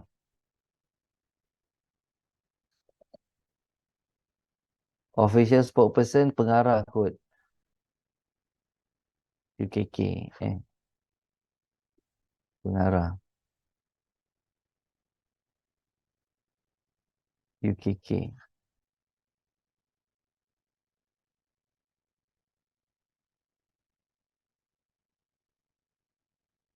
Normally kita, saya tak pasti KKM, kalau kita tengok masa isu COVID pula dah. Isu COVID-19 hari tu, kita ada ketua pengarah kesihatan. Kan? So dia sahaja yang berhak untuk keluar sebab dia faham the terminology, dia faham dia punya apa yang berlaku. Tetapi siapa yang menyediakan kita punya ketua pengarah kesihatan ni adalah pegawai-pegawai lah macam timbalan, doktor-doktor dan sebagainya untuk update everyday update apa semua. Di peringkat negeri kebiasaannya pengarah kesihatan. Kita ada pengarah kesihatan negeri ke? Ataupun dekat hospital pengarah ada so jadinya masing-masing kena memainkan peranan, tapi kita kena tengok hierarki. Contoh kalau misal kata ada isu-isu yang berkaitan tentang COVID contohnya, ada orang viralkan macam dulu masa COVID dulu, kita ada terima satu video viral. Sebenarnya video tu kaki tangan hospital yang ambil, yang menunjukkan bahawa ada a few doctors dekat hospital tu dah kena COVID. Tetapi it not being announced kepada public. So bila video tu viral, maka orang, yelah video dah viral kan. Jadi dia lebih cepat dan pantas menyebarkan berita tersebut daripada tindakan seorang kaki tangan hospital menyebabkan video tersebut sampai ke web page, Facebook page daerah tersebut, dan video itu dikod sebagai hospital pun dah tak selamat. Sekarang ni hospital dah menjadi pusat penyebaran COVID dan mereka mengambil tindakan untuk mendiamkan diri dan tidak mahu memaklumkan. So dikala insiden ini, pandemik ini, yang hanya boleh bersuara adalah ketua pengarah kesihatan, not even pengarah. So tapi dia ada hierarki dia lah, apa dia punya prosedur contoh dia. Maka ini perlu dipatuhi dan diikut. Apa peranan Chief Information Officer? Apa kaitan dengan data security? Okey, yes, pengarah kesihatan negeri. Official spokesperson pengarah. PKN ada. Okey, pengarah kesihatan. Saya kumpul 3 dulu soalan ni Nanti saya jawab. So data leakage kena hati-hati dan kena dijaga sebaik mungkin. Makanya kenal pasti bahagian pengurusan maklumat, tolong bekerjasama, tolong perhatikan dan tolong monitor segala apa pun maklumat-maklumat yang perlu kita protect, yang perlu kita jaga supaya ia tidak tarnish the reputation of the kementerian ataupun hospital-hospital kita lah. Ini adalah bertujuan supaya kita tak nak ada benda-benda yang boleh menyebabkan usaha dalam menjatuhkan reputasi kita yang terbaik. Yang itu kena tengoklah betul-betul dan kalau sekiranya ada perkara-perkara ini berlaku, maka mohon dimaklumkan bahawa uh, hanya official spokesperson sahaja yang boleh address the issue. Yang lain tolong tutup mulut dan tolong jangan berkata apa-apa. Dekat sini kita kena tengok bahawa pihak bahagian pengurusan maklumat ataupun bahagian IT kena agresif dalam menangani isu-isu yang sedemikian. Macam hari tu ada isu juga yang pasal COVID ni. Salah seorang pegawai IT dia telah menghubungi saya dan mohon pandangan bagaimana untuk kita nak atasi dan nak pegang pada perkara-perkara tersebut. So ada so that is why nanti saya boleh bantu dari segi itulah, membantu apa cadangan-cadangan yang boleh, approach yang boleh, tetapi segala-galanya benda ini perlu dilakukan secara dalaman lah, apa yang perlu dibuat. Tapi yang penting kita jangan incident happen, dia perlu jangan dibiarkan dalam dia lebih daripada 24 jam baru kita address the issue. Sebaik mungkin secepatnya lah. Jangan sampai benda tu viral, maka baru kita nak address the issue. Tips data leakage, secure your hard copies, choose strong password, protect your computers. Banyaklah. Dan kalau boleh avoid public wifi, sebab public wifi ni banyak dia punya ancaman nanti kita akan sembangkan balik. Email, your identity theft, kadang-kadang kita kena tengok entahlah, kita it is good people know about you, tapi kadang-kadang ada juga yang tak baiknya bila kalau you being popular, you dah dikenali ramai, maka kita katakan kat situ macam tak ada peluang untuk you buat salah. So jadinya kena tengok balik supaya jangan kita membuka ruang dan peluang kepada penjenayah-penjenayah di luar sana semata-mata suka hati je nak buat. Macam salah seorang doktor yang dekat Cyberjaya ni, dia agak popular lah, aktif kan buat bodybuilder apa-apa semua, dan dia juga aktif juga buat perkongsian tentang gynecologist, gynae lah. Apa pun hari tu banyak yang kita tengok dia ni terlibat dengan, bukan dia lah terlibat, maksudnya gambar dan nama dia diguna pakai untuk fake account, fake ID. So kita tak nak berikan peluang. Memang kita boleh untuk kita kongsi gambar-gambar kita dekat social media. That apa kita kata, itulah dia social media. Kalau kita tak kongsikan gambar-gambar kita, tapi kena ingat tuan-tuan, social media ni dia tidak ada memaksa kita untuk kita berkongsi segala apa pun maklumat yang kita ada. Dia tak ada ugut, kalau tak share gambar kita delete you punya account. Kalau tak share ni tak ada. Tapi sebenarnya kita ni lah yang membuka ruang tersebut.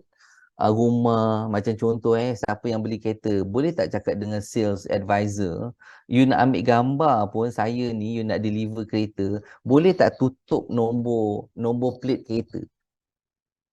Ini terpampang-pampang promotion dekat TikTok lah, dekat IG lah, dekat FB lah, delivery car ni habis nampak semua nombor plate kereta. Kita ni duduk kat KL, duduk dekat Taiping, duduk kat Kota Baru, kat mana-mana ni bukannya besar sangat pun. Orang boleh cari kereta kita pada bila-bila masa je. Itu salah satu sebenarnya. Yang benda yang kita nampak macam tak ada apa kot. Lagi satu, kalau misal kata you dah beli kereta baru, you pergi dekat aksesori, kedai-kedai aksesori, kedai-kedai aksesori pula yang reveal you punya ni. Itu pun antara perkara-perkara yang kita nak pertahankan. Tapi Cik Aziz banyak benda ni nak kena ingat. Itulah dia. Itulah dia. Bila kita bercakap tentang keselamatan cyber ni, sebab maklumat kita ni datang daripada pelbagai sudut. Kita memang jaga kita tak nak upload, macam saya cakap lah tadi, gambar-gambar saya yang ada dekat internet itu sebenarnya di-upload oleh organisasi-organisasi ataupun jabatan ataupun agensi yang jemput saya untuk datang talk. Itu sahaja. Saya sendiri nak upload gambar saya tak. Even saya punya IG pun saya tak upload saya punya gambar. Tak tahulah kenapa entah. Email security, kita dah banyak cakap juga pasal email, tadi pun dah sentuh. Cuma yang sini kita harapkan bahawa tuan-tuan dan puan-puan dapat membezakan keperluan dan kepenggunaan email. Kalau dia untuk peribadi, buatlah satu akaun. Kalau dia untuk kerja alternatif ni, buatlah satu akaun. Kalau bisnes, buatlah satu akaun. Itu lebih memudahkan. Tapi Cik Aziz, banyaklah benda yang saya nak kena ingat, dengan email address lagi, dengan password lagi yang saya nak kena ingat. Tapi kita mencadang untuk anda permudah. Sebab apa? Kalau misal kata anda punya personal account kena hack, you still ada email-email lain yang anda boleh guna pakai untuk communication. Kalau misal kata anda punya email business itu di-compromise, kita boleh minta anda off dulu email dekat online, dekat untuk yang business ini. Tapi anda punya kerja dan anda punya personal punya email account masih lagi boleh diguna pakai. So itu sebabnya kita minta asingkan untuk kerja, untuk personal, untuk business, untuk travel. Cuba diasingkan dan kita manage sebaik mungkin. Ini tips email. Dan satu lagi yang kita macam always check the form field to make sure the sender is legitimate. Always check for unusual attachment names. They could be scam. Kalau never open unknown attachment that end in .exe, .scr, .bat or .com. Kadang-kadang kita kena tengok, ada kadang-kadang tajuk yang diletakkan kat situ, jangan buka email ini sekiranya anda tak mau kaya. Siapa yang tak nak kaya? Semua orang nak kaya contohnya. Dan diklik, dibuka. Tapi bila kita buka email-email yang tak ada berkaitan ni, satu, attachment jangan klik. Yang kedua, link yang ada dalam email tu jangan ditekan. Ataupun nombor telefon yang ada dalam email tersebut jangan di-call. Bank juga takkan ada menghantar email kepada anda untuk meminta anda update anda punya profil dan sebagainya. Dia akan hantar kepada anda email berkaitan tentang apa kita panggil Allahu Rabbi, promosi produk terkini mereka, macam tu. Tak ada disuruh. So, dan satu lagi, kalau anda terima panggilan telefon daripada bank mengatakan bahawa anda ada pinjaman tertunggak yang dah berapa bulan tak bayar, dan ada kata maaf, kita tak ada buat personal loan ataupun loan dengan bank tuan lah, apa semua macam tu. Dia kata jangan risau, saya yakin, percaya, ini mesti ada penyalahgunaan identiti ataupun kecurian identiti berlaku. Maka kita kena tengok kepada, saya akan bantu anda untuk buat report. uh, dan kita akan transferkan email pula. Kita akan transferkan panggilan ini kepada IPD. Bank, belum ada lagi bank yang cukup murah hati dan baik hati untuk bantu kita yang macam tu. Bukan saya nak burukkan bank tak. Tapi kena tahu bahawa bank dia akan urusan bank, polis dia urusan polis. Okay?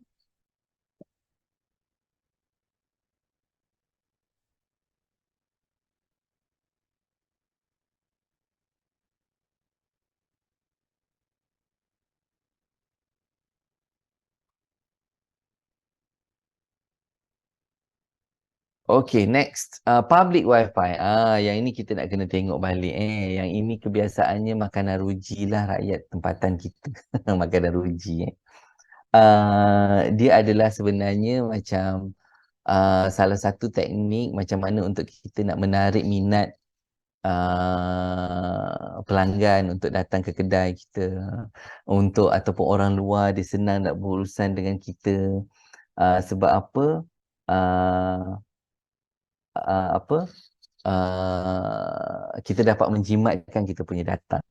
Kita boleh apa yelah macam kita guna je kemudahan dah ada Cik Azri, kan tak nanti kan kita kata kufur nikmat pula. So jadi kita gunalah, orang dah bagi kita wifi access, kita guna je. Tapi kena hati-hati sebab nowadays dia tidak ada lagi yang sebenarnya yang percuba. Dia mesti ada benda macam contoh social media, IG, X, ataupun apa kita kata IG, X, TikTok ke dan sebagainya ni kan. Dia memang tak pernah charge kita, tetapi maklumat peribadi yang anda upload di sana itulah yang menjadi wang ringgit bagi mereka. Sebab maklumat ini kalau dikongsikan, maka diorang boleh buat duit berlipat kali ganda daripada apa yang anda nak bayar setiap bulan tu. Dan bila kita bercakap dengan tentang public wifi ini, perkara pertama yang anda kena jelas ya bahawa tolong jangan login ke mana-mana account yang anda ada. Yang masukkan username, password. Tolong jangan buat. Dan satu lagi, tolong jangan buat sebarang transaksi perbankan daripada public wifi. Gunalah line telefon yang anda dah bayar bulan-bulan tu, itu lagi selamat berbanding public wifi ataupun hotspot. Tolong ingat dua perkara ni je. Dekat kedai makan, airport, station, bus station ataupun train station, semua dah menawarkan wifi percuma. Tetapi please be careful. Sekejap saya nak minum air kejap.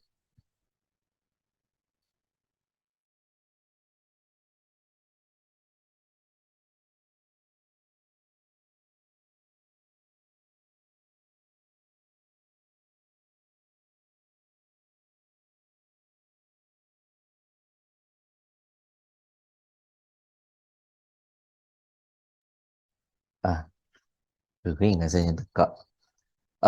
Semua ini adalah bertujuan untuk menarik pelanggan dan untuk memberikan kemudahan. Tetapi anda kena ingat, apabila kita bercakap tentang Wi-Fi hackers ni, dia sebenarnya, kalau dulu hacking method, salah satu method yang digunakan adalah dengan cara password guessing. Kita guess password, kita teka password apa yang diguna. Tetapi tuan-tuan dan puan-puan, untuk makluman, dengan penawaran free Wi-Fi ini, maka proses untuk dapatkan credential, username and password itu dengan terlalu mudah. Dengan hanya menawarkan dan anda connect kepada Wi-Fi free ini, Wi-Fi public ini, your credential also can be seen. Boleh dilihat dengan mudah. Dan kadang-kadang kita kena perhatikan juga di persekitaran sebab penjenayah cyber ni dia tidak ada, kita kata macam specific kriteria. Muka dia macam mana, kening cantum, misai lebat ke apa, tak ada.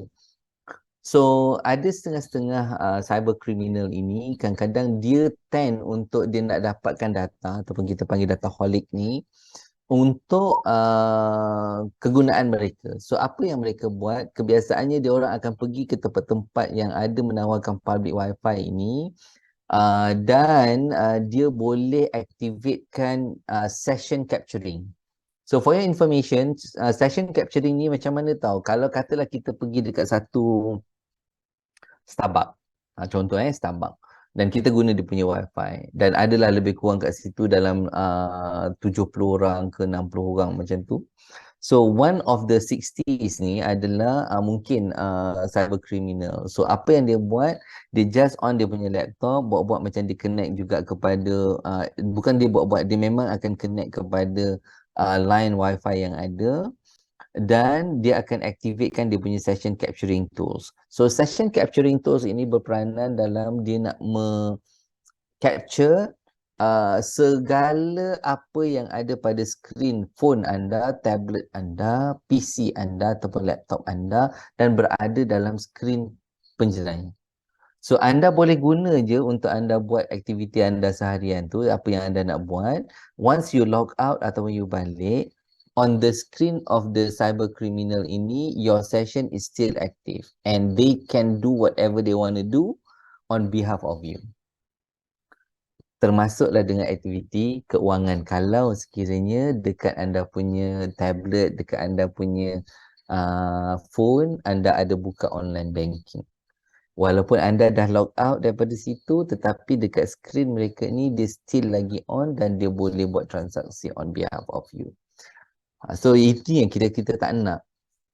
So kalau boleh, kalaulah sekiranya anda terdesak untuk mengguna pakai ataupun nak melakukan transaksi, maka tolong offkan dulu anda punya public wifi, on guna anda punya telco, line phone tu dan teruskan transaksi anda untuk buat transaksi pembayaran, nak pindahkan duit, bagi duit ke anak dan sebagainya.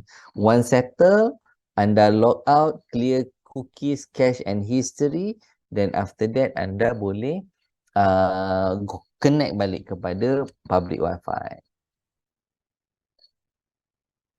This is antara risk and attack yang ada yang mungkin boleh berlaku. Kita ada rogue wifi network, man in the middle attack, also ada packet sniffing, anyone can be an attacker, and data is a valuable commodity. Kena tengok dia sebab dia orang ni nakkan data. So berhati-hati sekiranya anda pakai anda punya laptop yang memang full of data. So ini lagilah kena tengok, kena hati-hati sangat supaya anda tidak menjadi mangsa kecurian maklumat ataupun data yang ada. Smartphone, ini antara benda-benda yang kita dah sembangkan tadi. Kenal pastilah function, apa yang dia boleh buat dengan social medianya, online banking, e-wallet, online shopping, wifi, navigator, kamera, reminder, semua dah dalam satu gadget sahaja. Mudah. Dan rakyat Malaysia pun kita tengok hari tu, saya tengok iPhone 15. Yang 1 tera yang harga orang kata 8,000 mahal, 8,000 mahal tu, itu yang habis stok. Kena hati-hati tengok macam orang kita ni banyak duit demo. So bukanlah kita nak mempersoalkan yang itu, tetapi phone makin canggih, kamera makin canggih, maka kita kadang-kala jangan sampai kita menjadi hamba teknologi. Itu yang saya ingin nasihatkan lah. Okay. Mobile device security tips, set a passcode. Okay, saya nak tanya dengan tuan-tuan dan puan-puan. Okay, kita tengok Q&A kejap. Sekarang ni dekat phone kita dah ada biometrik. Kan? So, apakah biometrik yang terbaik pada ketika ini?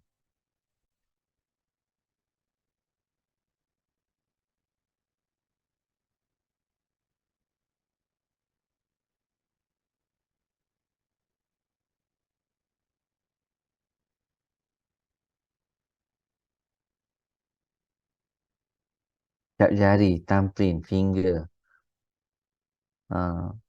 As of now, the best is iris mata. Sebab apa?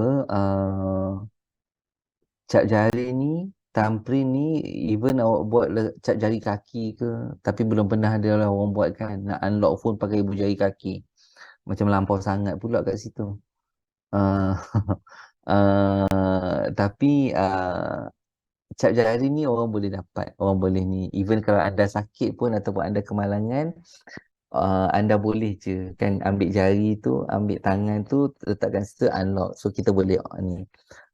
Face detection, face detection kalau misal kata parents, ibu, ayah kan macam tu, kalau ada anak ataupun adik-beradik ke yang seakan seiras muka tu, kadang-kadang phone pun boleh unlock. Sama juga macam kalau dulu kita nak set ni apa, kita nak set face detection ni, dia akan tanya, are you wearing a glass?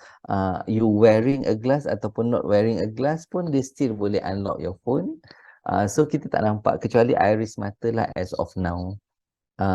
Kadang-kadang yelah, belum ada lah orang berani pergi kan, macam contoh pergi dekat Cik Farihan, bukakan anda punya kelopak mata, tapikkan phone kat situ untuk unlock.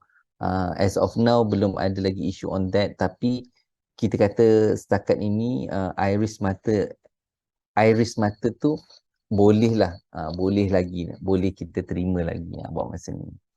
How secure is biometric? Macam biasalah Encik Syam, kalau kita nak kata, oh saya punya biometrik ni adalah yang terbaik. It is not that.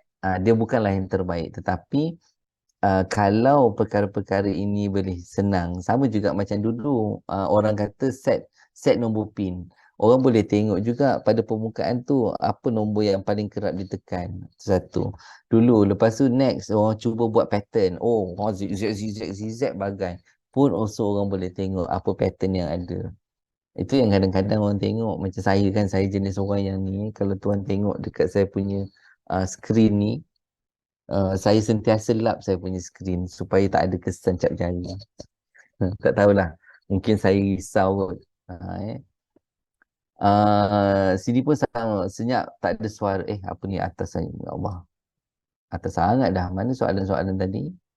Yang saya nak kena tengok ni. Mohon pandangan keperluan antivirus untuk Windows 10. Adakah Windows Defender memadai? Dalam komputer kebiasaannya kalau boleh ataupun mobile gadget, kita cadangkan anda gunalah internet security apps ataupun software, sebab dalam internet security ini anda akan dapat perlindungan yang pertamanya dari segi antivirus, yang kedua anti spyware, yang ketiga anda punya firewall, yang keempat email scanning, dan yang kelima ada option untuk anti theft. So at least anda dapat 5 perlindungan dalam satu software. Kalau anda refer kepada Windows Defender ataupun antivirus, maka dia hanya memberikan perlindungan hanya satu, which is antivirus, ataupun mungkin ada option-option lain dalam Windows Defender. Tapi kita cuba cari yang complete.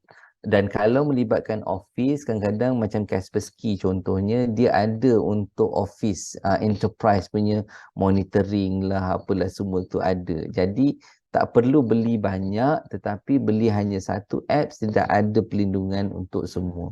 Saya galakkan pengguna-pengguna Android especially untuk install internet security dalam phone mereka ataupun tablet, sebab kita tahu Android ini adalah open source base, so that kadang-kadang banyaklah malware-malware yang dibangunkan dan akhirnya diletakkan situ seumpamanya dia adalah games ataupun apps-apps yang kita mungkin perlukan.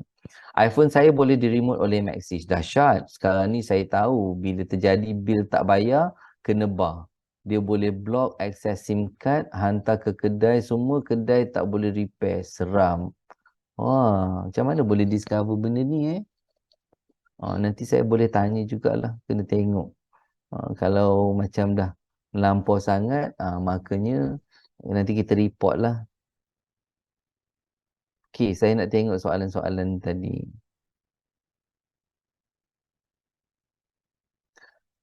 Tuan, ada yang cakap kita boleh turn off phone untuk reset balik segala kemungkinan kena hack. Betul ke?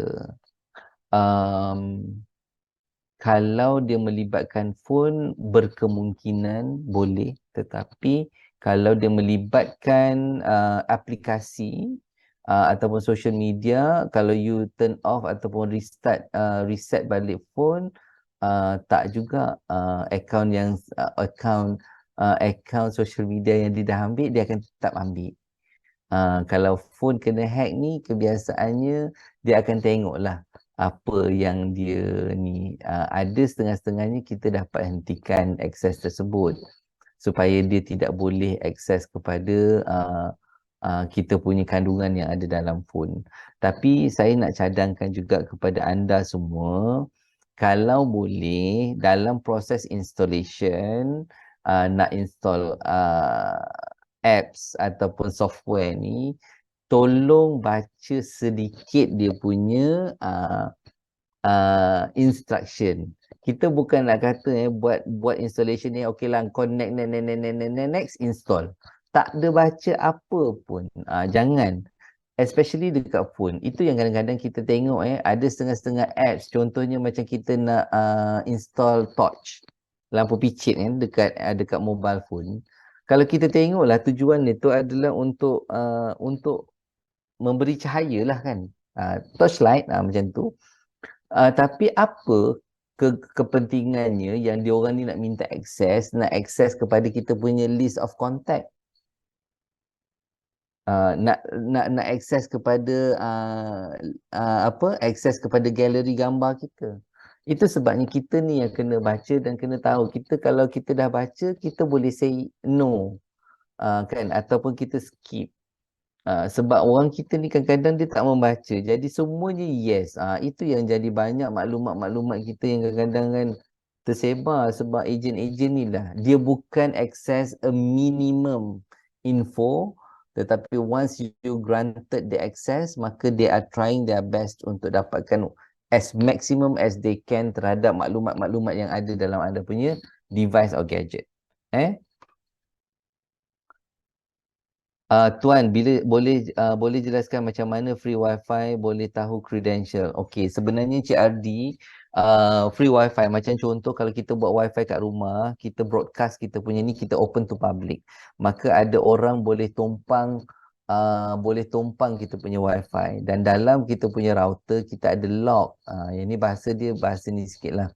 So dekat dalam lock ni lah kadang-kadang ada yang mungkin ada menggunakan encryption tertentu, tetapi dengan penggunaan tools tertentu maka kita boleh decrypt, dan bila kita tengok balik pada log ini kadang-kadang tersenarannya username and password dekat situ. Itu sebab kita jangan just simply ada wifi percuma, seronok lah kan. Tapi hati-hati. Jadi bahaya ke public wifi ni, bahaya. Senang kena hack, lagi WPA tu ke bawah.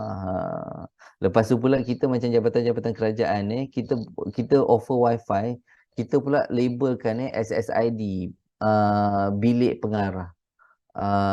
Lepas tu bahagian keuangan. Semualah nak label diri sendiri. Jadi macam mana nak dielakkan? Wifi hackers dia tak perlu pun masuk dekat premis. Dia ada kita kata macam tools yang digunakan untuk buat wall drive ni, yang mana dia punya tools macam antena ni, dia boleh mengesan kewujudan SSID dalam jarak 5 km radius.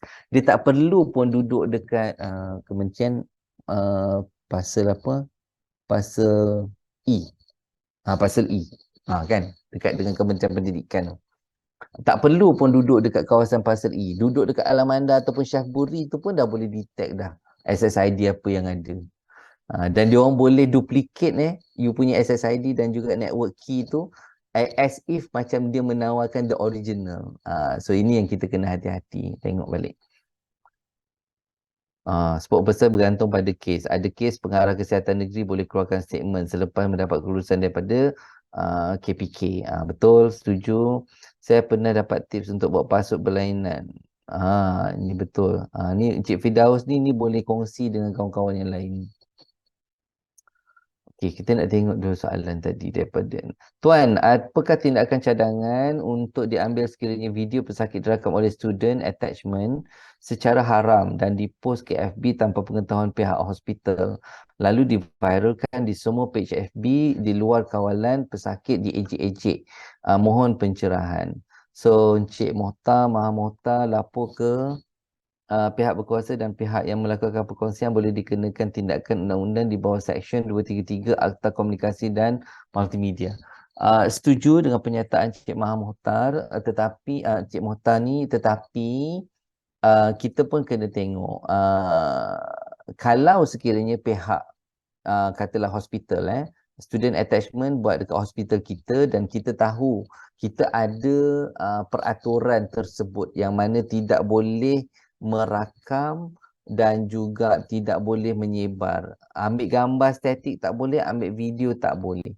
So by using that, memang itu adalah dia punya hak milik peribadi, tetapi memandangkan ia adalah berlaku dalam kita punya premise dan memang clearly stated dekat award tu memang kita tampal peringatan tersebut dah ada, maka dengan kuasa yang ada kita boleh minta. Bukan kita nak confiscate ataupun kita nak ambil, tidak.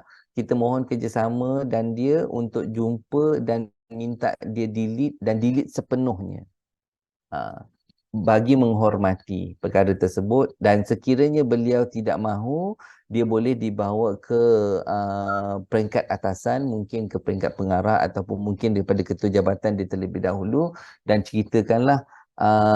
Kalau ada incident reporting on that, tolong buat satu form incident reporting, isi cerita. Kita tangani dulu perkara ini secara dalaman kalau belum diviralkan. Tapi sekiranya dah diviralkan, still ada lagi kita punya tindakan kemanusiaan secara dalaman dengan kuasa peruntukan yang ada untuk kita minta dia remove dan padam, dan also mohon mana-mana orang yang dah sebarkan ni juga memadam video tersebut. Itu atas permohonan kita secara kita mohon kerjasama. Sekiranya benda ini tidak diambil tindakan yang sewajarnya, maka pihak hospital boleh melaporkan ataupun mungkin keluarga pesakit boleh melaporkan kepada pihak polis dan mengambil tindakan yang lebih tegaslah, mungkin melalui mahkamah dan sebagainya, dan kita akan tengok dekat situ macam mana. Tetapi dalam masa yang sama, pihak hospital juga kena bersiap sedia, sebab biasanya orang ni kalau nak menyaman kerajaan Malaysia, hospital ni kerajaan Malaysia, ketua pengarah kesihatan, ketua pengarah kesihatan negeri, pengarah hospital, ward, sister, segala bagai diliskan kan. So anda di tempat premis yang berlakunya insiden ini juga kena bersiap sedia untuk menangani. Maknanya step by step itu kita dah ambil, tetapi orang yang memviralkan video tersebut masih tidak mahu memberikan kerjasama, maka tindakan selanjutnya perlu diambil lah, macam tu Assalamualaikum Tuan, tahap keselamatan dalam memberi maklumat mengenai debit card terutama ketika kita membuat tempahan di booking.com, Agoda, Traveloka dan seumpamanya. Okey, kita tak nafikan kita memang suka untuk mencari portal-portal yang menawarkan harga percutian yang murah, bilik hotel yang murah with discounted price dan sebagainya. So far untuk penyenaraian website-website yang dinyatakan di situ dari segi perkongsian boleh diletakkan dekat situ, tapi dengan syarat jangan membenarkan portal mereka menyimpan maklumat perbankan anda. Kan dia ada satu option lepas anda dah isi nama, nombor kad, tarikh luput, CCV. Is actually untuk secure your booking. So bila dah check apa semua kan, dah pilih bilik hotel, kalau boleh yang pertama ambil option pembayaran dilakukan di premis hotel tersebut upon check in. Tapi ada option yang kedua, kebiasaannya yang di mana dibuka kalau anda bayar hari ni, anda akan dapat lagi diskaun 40% contohnya. Anda teruslah buat pembayaran to confirm your booking. So that yang ketiga, jangan benarkan browser mereka menyimpan maklumat perbankan anda. Mana-mana pun beli tiket MAS ke, AirAsia ke, booking hotel ke, apa pun sahaja yang anda beli barang secara online, dia memang akan menawarkan option untuk menyimpan maklumat kad anda supaya memudahkan anda punya next visit nak beli barang. But please, jangan allow that. Jangan pilih option tersebut. Biarlah kita key in setiap kali kita nak beli barang. Itu lebih selamat. Okay. Internet fraud, saya rasa banyaklah orang dah dengar kan pasal isu scam, tipu sana, tipu sini, tipu sana. Doktor pun tak terkecuali, nurses pun tak kecuali. Kadang-kadang banyak isu-isu yang kita banyak dengar lah. Dan satu lagi saya nasihatkan juga bagi isteri, bagi suami, jangan ada rahsia antara kita. Kalau boleh, bukanlah kalau boleh, jangan sesekali berfikir nak berselingkuh dengan orang. Kadang kita tak tahu suami, isteri kadang-kadang kerja jauh, tuk tengok bini dah tak ada dah, kena bunuh pula dah. Ada pula isteri yang bekerja, cari rezeki, nak bantu ni pendapatan keluarga apa semua, disebabkan balik je rumah, udah kena tikam. Sebab apa? Suaminya cemburu pula isteri kerja. Ni payah. Lepas tu hari tu kecoh pula. Doktor bercinta pula dengan bini orang lah. Apalah semua. Kan? Sampai pergi ke Mekah. Semua tu viral. Ini antara isu-isu kadang-kadang yang mana kementerian ataupun bahagian hospital ke. Kita tak nak ada staff-staff yang ada isu-isu yang sebegini. Tetapi ianya wujud. So ada. Tolong tengok balik dari segi apa yang kita kata kaedah-kaedah untuk menangani isu tersebut supaya masing-masing di pihak yang betul lah. Jaga diri masing-masing supaya tidak ni. Okey. Penipuan secara dalam talian yang menggunakan internet itu sebagai dia punya medium untuk melaksanakan agenda tersebut. Okay, so kita ada pelbagai bentuk online purchasing scam, Macau scam, investment scam, parcel scam, phishing, smishing, love scam, travel scam, loan and credit card scam, banyaklah. Ada orang yang menggunakan agama pun juga untuk menipu dan kita tengok dah banyak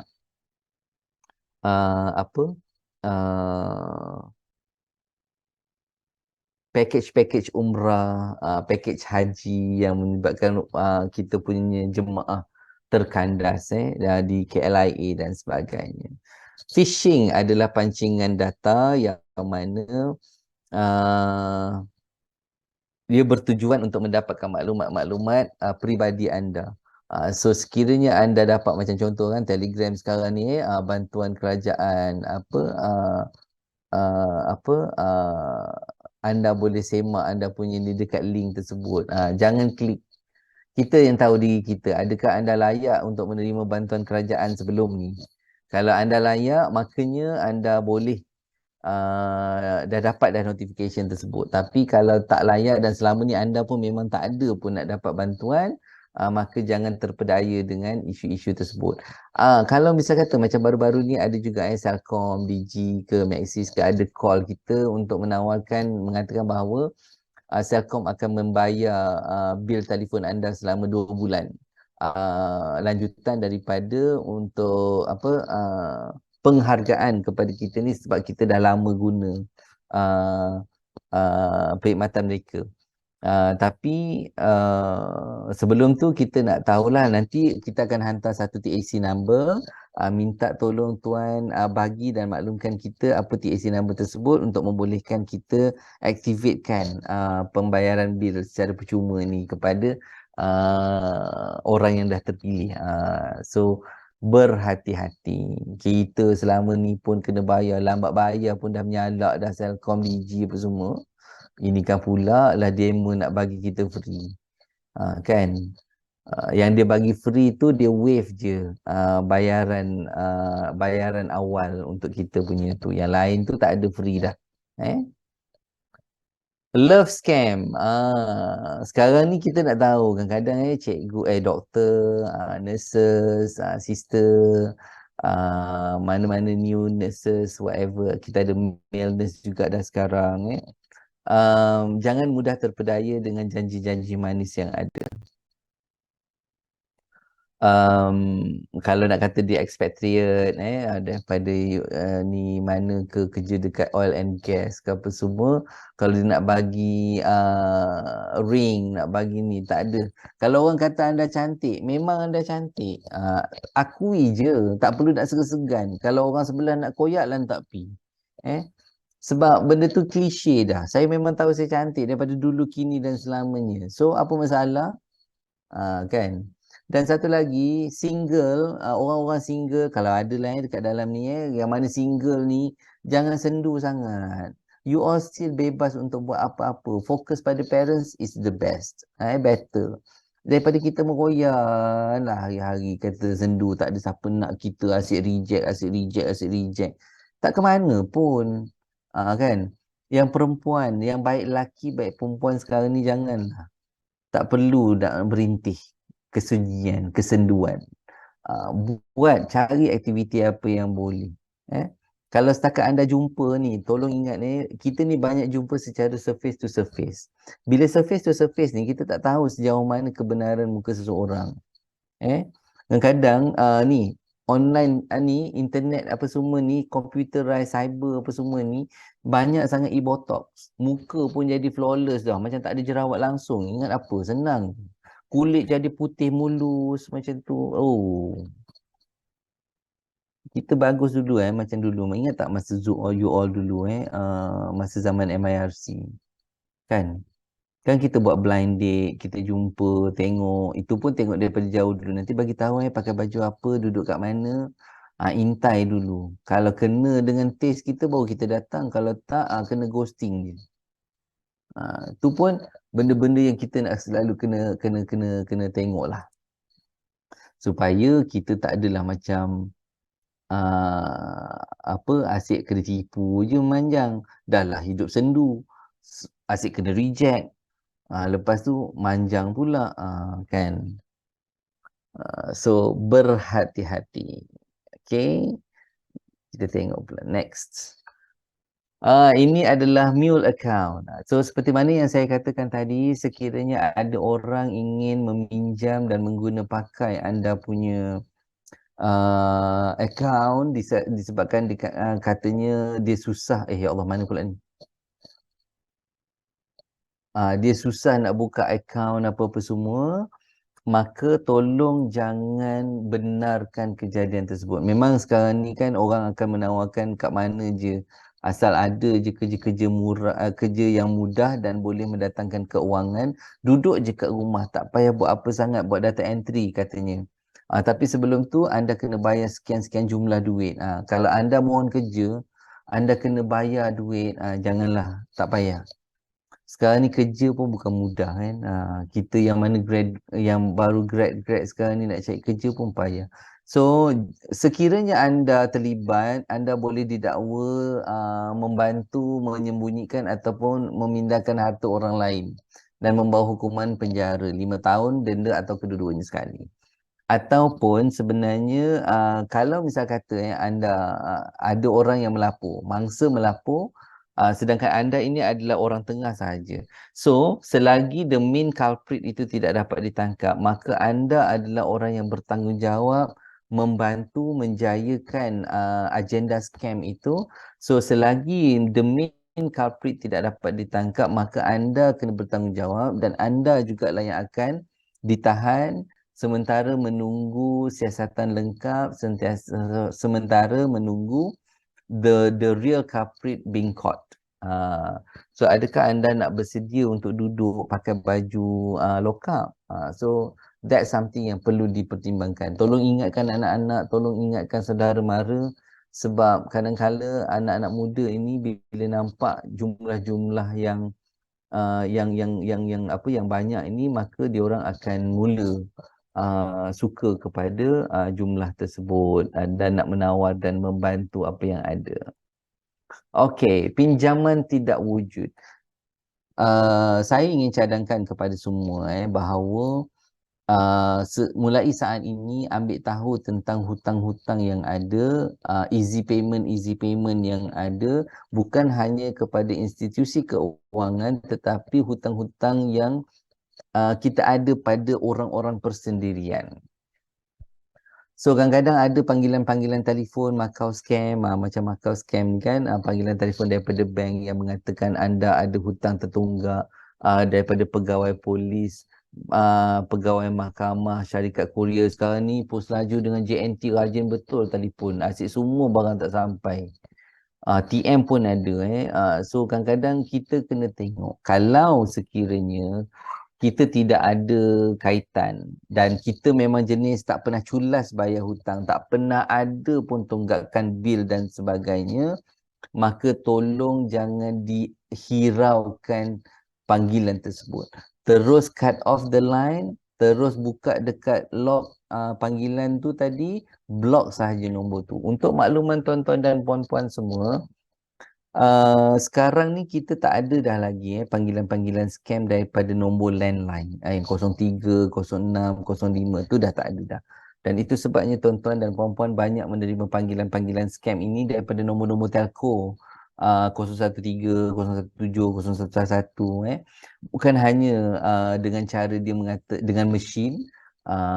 Ini adalah panggilan daripada JNT ataupun pos laju. Anda memiliki satu bungkusan yang tidak dapat diserahkan. Untuk mengetahui maklumat lanjut, sila tekan 0 untuk bercakap dengan pegawai perkhidmatan pelanggan kami. Macam tu. So machine, ada yang juga dia buat panggilan, dia senyap je. Nanti bila anda kata hello, baru dia hello. Pun ada juga. Ataupun tak sempat nak kata hello, dia dah cut offline. So ini semua antara taktik-taktik yang mereka lakukan untuk mereka nak memastikan bahawa akaun tersebut ataupun nombor telefon itu ada orang guna dan masih aktif. So nombor-nombor inilah nanti yang akan disebarluaskan kepada scammer-scammer yang lain untuk mereka melaksanakan modus operandi ataupun agenda yang berbeza daripada apa yang ada. Saya nak nasihatkan juga kepada anda semua, tolong jangan ada sikap ataupun keinginan untuk mempermainkan scammer. Dia call dia call. Okey, tak apa, sabar. Kita nak kenakan dia. Lagi lama anda prolong perbualan tersebut, maka nombor anda itu ada potensi untuk disebarkan ke grup scammer yang lain. That is why anda akan kerap menerima panggilan-panggilan telefon daripada scammer-scammer yang ada. So please, tolong, saya bukan nak promote, bukan saya nak jual, tetapi anda boleh install aplikasi-aplikasi macam Truecaller, Smartcaller, Whoscall dan sebagainya ini untuk membantu anda mengenal pasti panggilan-panggilan yang diterima sama ada dia adalah daripada syarikat insurans ataupun scammer, potential fraud dan sebagainya. Dan kalau boleh selepas ini juga, tolong jangan ada niat ataupun terdetik untuk apa kita kata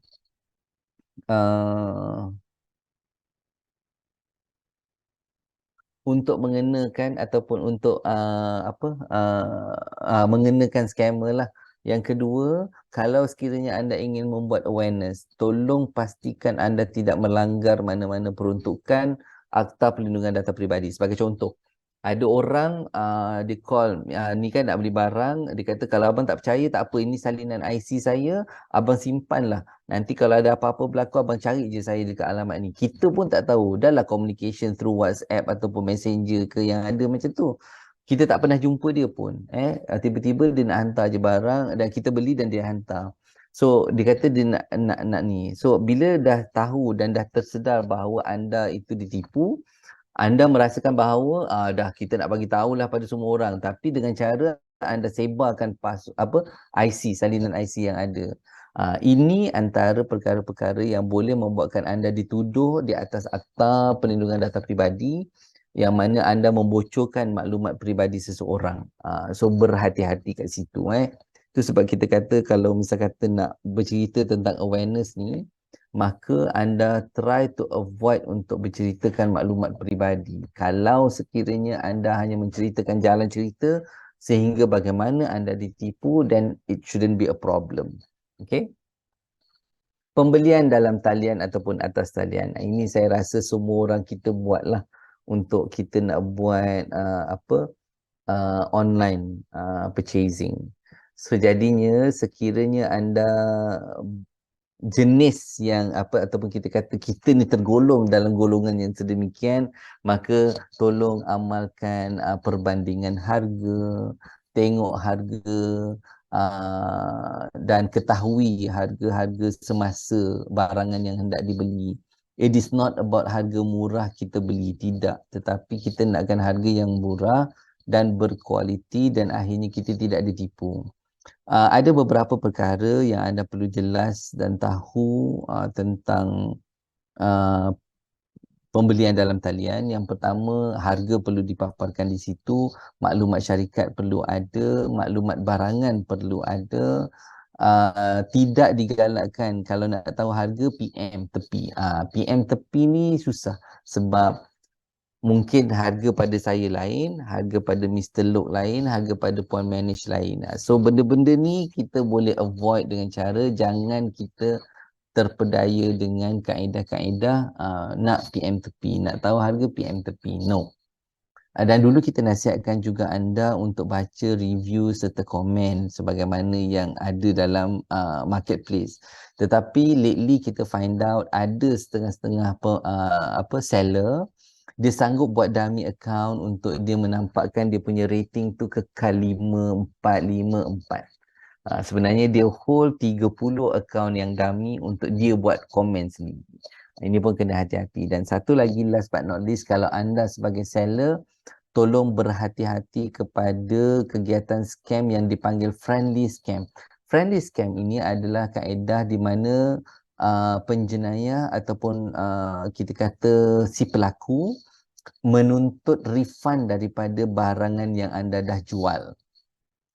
Kita hantar elok molek dengan balutan bubble wrap dan sebagainya.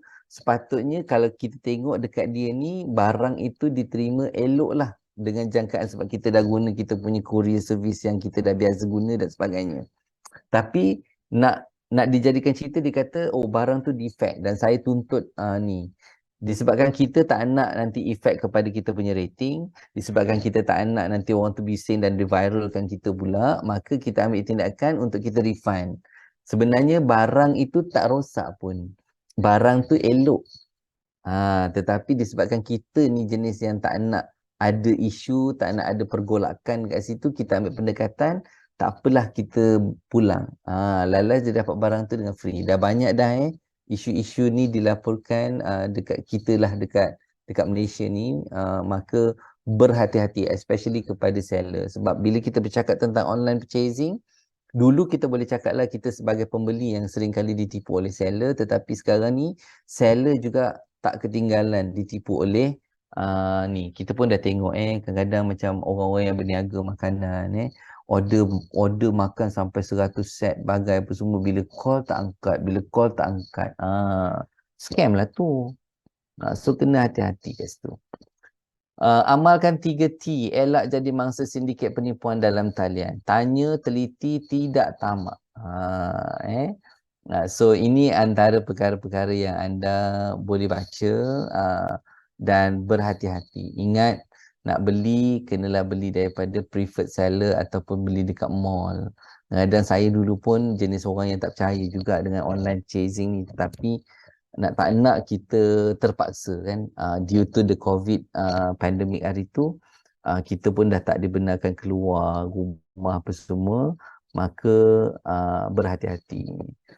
Tipu pelaburan. Sesiapa yang buat pelaburan kena tahu je buat investment ni paling minimum pun tempohnya adalah setahun. Setahun baru anda akan dapat dia punya keuntungan. Kalau anda labur hari ni 1,000, 3 minggu akan datang anda akan dapat 10,000. Jangan, tak usah percayalah. Tak usah percaya. Sekarang ni tak ada. Orang semua nak dapat. Yang mana untung tu dia punya golongan-golongan. Anda bayar 1,000. Tak, jangan risau. Kita bukan jual barang, kita bukan beli barang. Anda cuma kumpulkan je, kita akan laburkan. Segala nak labur, lebur jadinya. Yang mana investment yang cepat-cepat tu kadang-kadang bulan pertama, kedua, ketiga dibayar cantik, nampak dia punya ni. Dulu kalau saya pernah dengar dulu cerita pasal CPO, crude palm oil. Dia nampak lah dia punya tu memang bayar naik.